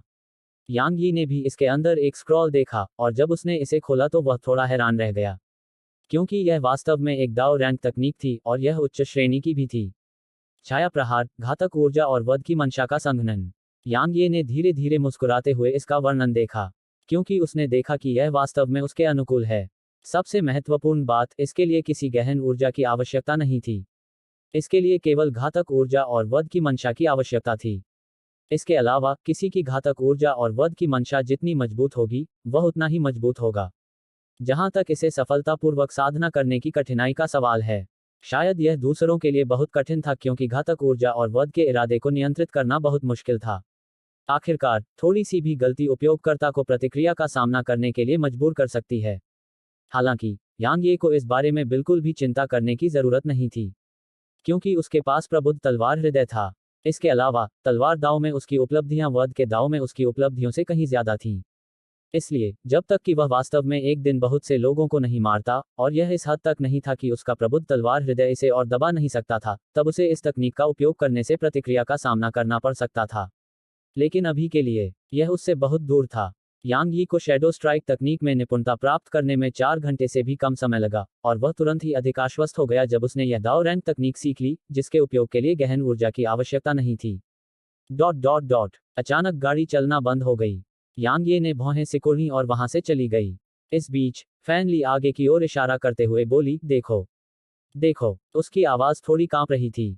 यांग यी ने देखा कि उसके पास ही खाली जगह पर 3 काले ताबूत पड़े थे। तीनों ताबूत क्षैतिज रूप से रखे गए थे और संयोग से उनके रास्ते में बाधा बन रहे थे। दाव ऑर्डर का नर्क का ताबूत। फैनली का चेहरा तुरंत भयानक रूप से पीला पड़ गया था जब उसने उन ताबूतों को देखा था, और उसने अवचेतन रूप से अपने बाएं हाथ से यांग ये की आस्तीन पकड़ ली थी। वह क्या है? यांग ये ने आसपास के माहौल को देखा, और उसके मुंह के कोनों पर हल्की सी ठंडी मुस्कान उभर आई। फैनली की आंखें कसकर बंद थी जबकि उसका बायां हाथ यांग ये की आस्तीन पर कसकर पकड़ा हुआ था। यांग ये, मुझे माफ कर दो। मुझे सच में खेद है। यह सिर्फ मेरे फैन कबीले का मामला था, लेकिन तुम्हें भी इसमें घसीटा गया है। मुझे सच में खेद है। चिंता मत करो, भले ही तुम मर जाओ, लिटिल मिंग और मैं दोनों ही मौत में तुम्हारा साथ देंगे। यांग ये को थोड़ा आश्चर्य हुआ। उसने पलटकर फैनली को देखा, और उसने देखा कि उसकी आंखों में भय, निराशा और संकल्प की झलक थी। यांग ये ने भौहें सिकोड़ते हुए कहा, क्या इन ताबूतों में कुछ खास बात है? निराशा भरी आंखों के बीच उसने समझाया, दाव ऑर्डर का नर्क का ताबूत आगे का रास्ता नहीं रोकता, यह जीवन का रास्ता रोकता है। एक बार जब दाव ऑर्डर इसका इस्तेमाल करता है, तो यह साबित होता है कि जिस व्यक्ति को रोका जा रहा है उसे मरना ही होगा। ऐसे समय में जिस व्यक्ति को रोका जा रहा है उसके पास 2 विकल्प हैं। पहला है अपनी जान लेना और ताबूत में घुस जाना। इस तरह से दुश्मनी खत्म हो जाएगी। दूसरा होगा ताबूतों को नष्ट करना। एक बार ऐसा हो जाने पर यह दर्शाता है कि यह दुश्मनी तभी सुलझेगी जब एक पक्ष मर जाएगा। जब वह इस बिंदु तक बोली, तो उसने अचानक भौहें सिकोड़ ली। दाव ऑर्डर की शैली के आधार पर, अगर वे हमें मारना चाहते हैं तो हेल्स कॉफिन का उपयोग करने की बिल्कुल भी आवश्यकता नहीं है। उन्हें किस बात की चिंता है? अचानक उसने उसे देखा और कहा, अब मैं समझ गई। उन्होंने तुम्हें प्राचीन तलवार स्कूल का शिष्य बना लिया है। इसलिए वे केवल तुम्हें मारना चाहते हैं और प्राचीन तलवार स्कूल के साथ संघर्ष में नहीं पड़ना चाहते। पाइन प्रांत में दाव आदेश बहुत दबंग था और यह बहुत क्रूर भी था। हालांकि प्राचीन तलवार विद्यालय बिल्कुल भी कमजोर नहीं था। इसके अलावा इसके सभी शिष्य तलवार साधक थे जिन्होंने तलवार की मंशा को समझ लिया था। इसलिए दाव आदेश को प्राचीन तलवार विद्यालय से कुछ डर था। इसी तरह प्राचीन तलवार विद्यालय भी दाव आदेश से थोड़ा डरता था। प्राचीन तलवार स्कूल का शिष्य। यांग ये ने अपना सिर हिलाया। ऐसा लगता है कि जिस विशेषज्ञ को मैंने पहले नकार दिया था, उसने वास्तव में मुझे प्राचीन तलवार स्कूल का शिष्य समझ लिया था। जहां तक बात का सवाल है कि दाव ऑर्डर ने उसे मारने के लिए किसी को क्यों नहीं भेजा, तो इसका कारण यह नहीं था कि दाव ऑर्डर उसके बारे में चिंतित था, बल्कि वह प्राचीन तलवार स्कूल के बारे में चिंतित था। हालांकि वह अच्छी तरह से जानता था कि वह प्राचीन तलवार स्कूल से संबंधित नहीं था। इसलिए उसके लिए प्राचीन तलवार स्कूल से मदद लेना पूरी तरह से असंभव था। फैन ली भी यह बात समझती थी, और इसीलिए उसकी आंखों में अभी भी निराशा भरी हुई थी। यांग ये गाड़ी से उतरकर ताबूतों की ओर चला गया।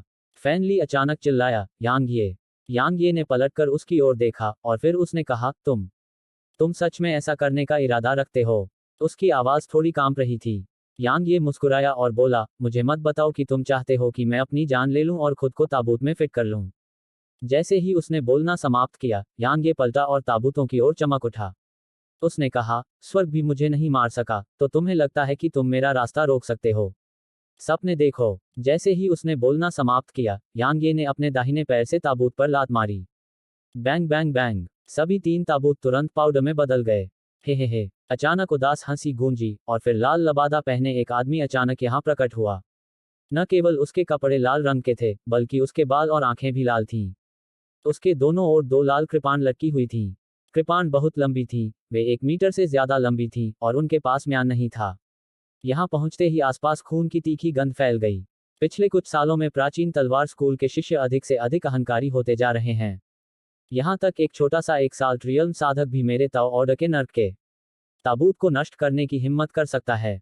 लाल लबादा पहने आदमी ने धीरे से बात की, और उसकी आवाज ऐसी लग रही थी जैसे उसने मुंह में थूक भर रखा हो, और वह काफी कर्कश लग रहा था। मैं वास्तव में किसी के बारे में जानने को उत्सुक हूँ। यांग ये ने कहा, दाव ऑर्डर के सदस्यों को लाल वस्त्र पहनना क्यों पसंद है? लाल वस्त्र पहने व्यक्ति ने कहा, क्या तुम मेरा मजाक उड़ा रहे हो? दाओ ऑर्डर के 3 रास्ते हैं, स्वर्गीय पथ, सांसारिक पथ और नश्वर पथ। इनमें से प्रत्येक पथ में अलग अलग ताकत होती है और इसलिए उनकी पोशाक भी अलग अलग होती है। स्वर्गीय पथ के सदस्य सफेद वस्त्र पहनते हैं, सांसारिक पथ के सदस्य काले वस्त्र पहनते हैं और नश्वर पथ के सदस्य लाल वस्त्र पहनते हैं। उसने लाल वस्त्र पहना है, इसलिए वह नश्वर पथ से है। फैन ली ने समझाया। वह यांग ये की स्थिति के बारे में जानती थी, इसलिए जबकि वह नहीं जानती थी कि यांग ये वास्तव में कौन है, वह एक बात जानती थी, और वह यह कि पाइन प्रांत के भीतर सब कुछ यांग ये के लिए अपरिचित था। उसके अनुमान के अनुसार यांग ये पाइन प्रांत से कोई व्यक्ति भी नहीं हो सकता है। तो यही कारण है। यांग ये ने सिर हिलाया और कहा, कोई आश्चर्य नहीं कि पहले वाली काली पोशाक वाली महिला लियूशा से ज्यादा ताकतवर थी। तो वह सांसारिक पथ से थी। एक औरत जिसने काला लबादा पहना था। लाल लबादा पहने आदमी चौंक गया। तुम सांसारिक पथ से किसी से मिले हो? यांग ये ने जवाब दिया, हाँ मैंने किया। वह बहुत ताकतवर थी। हाँ, वह तुम और उस साथी लियूशा दोनों से बहुत ताकतवर थी। खास तौर पर उसकी हरकत की तकनीक। हाँ, मुझे अभी भी वह याद है। ऐसा लगता था कि इसे शैडो फ्लैश कहा जाता था। यह वाकई बहुत तेज थी।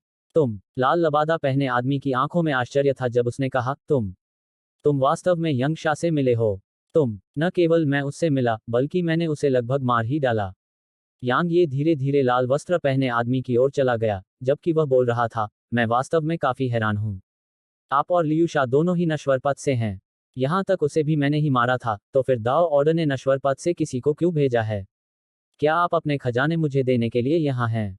जैसे ही उसने बात की, यांग ये की नजर लाल वस्त्र पहने आदमी की स्थानिक अंगूठी पर पड़ी, और उसने पूछा, आप अपने साथ कितने चरम श्रेणी के ऊर्जा पत्थर लाए हैं? यांग ये उन लोगों में से नहीं था जो अपनी सांसें बर्बाद करना पसंद करते थे। अगर वह अपने चरित्र के अनुसार काम करता, तो वह लाल वस्त्र पहने आदमी पर अपनी सांसें बर्बाद नहीं करता। अब वह ऐसा इसलिए कर रहा था क्योंकि वह लाल वस्त्र पहने आदमी पर मनोवैज्ञानिक प्रहार कर रहा था। यदि किसी व्यक्ति के हृदय में भय या आतंक उत्पन्न हो जाए, तो उस व्यक्ति द्वारा जुटाई गई शक्ति निश्चित रूप से बहुत कम हो जाएगी।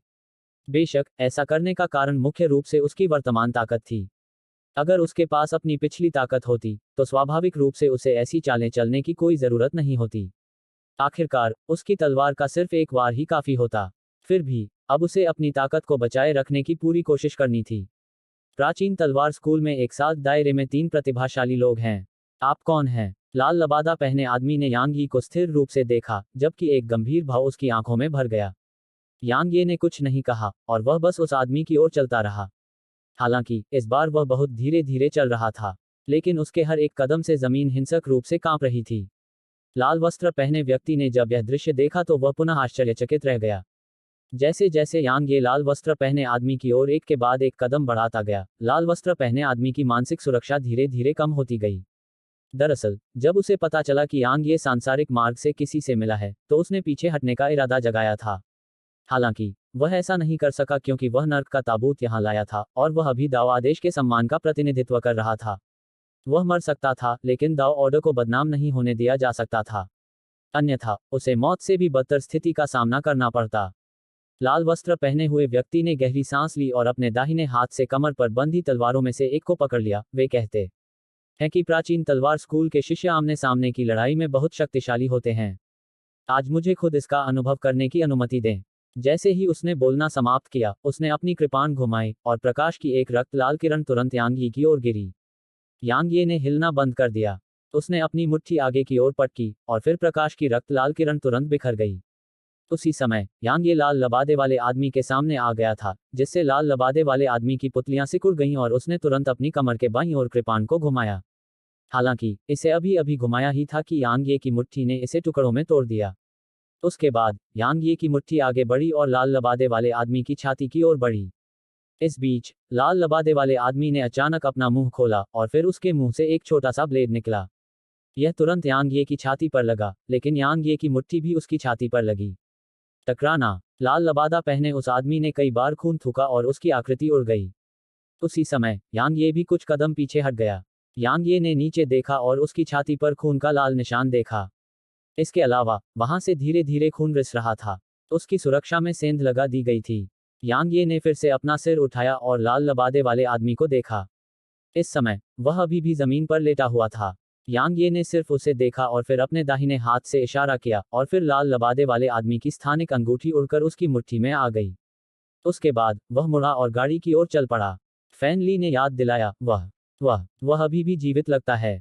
बस एक पल और। जैसे ही उसने बोलना समाप्त किया, यांग ये गाड़ी में प्रवेश कर गया। फैन ली ने एक बार फिर लाल लबादे वाले आदमी की तरफ देखा और उसने देखा कि उसका शरीर हिंसक रूप से हिल रहा है। लाल लबादे वाले आदमी को पूरी तरह से स्थिर होने में ज्यादा समय नहीं लगा। उसने अपनी नजरें हटा ली, घूमी और गाड़ी में चली गई।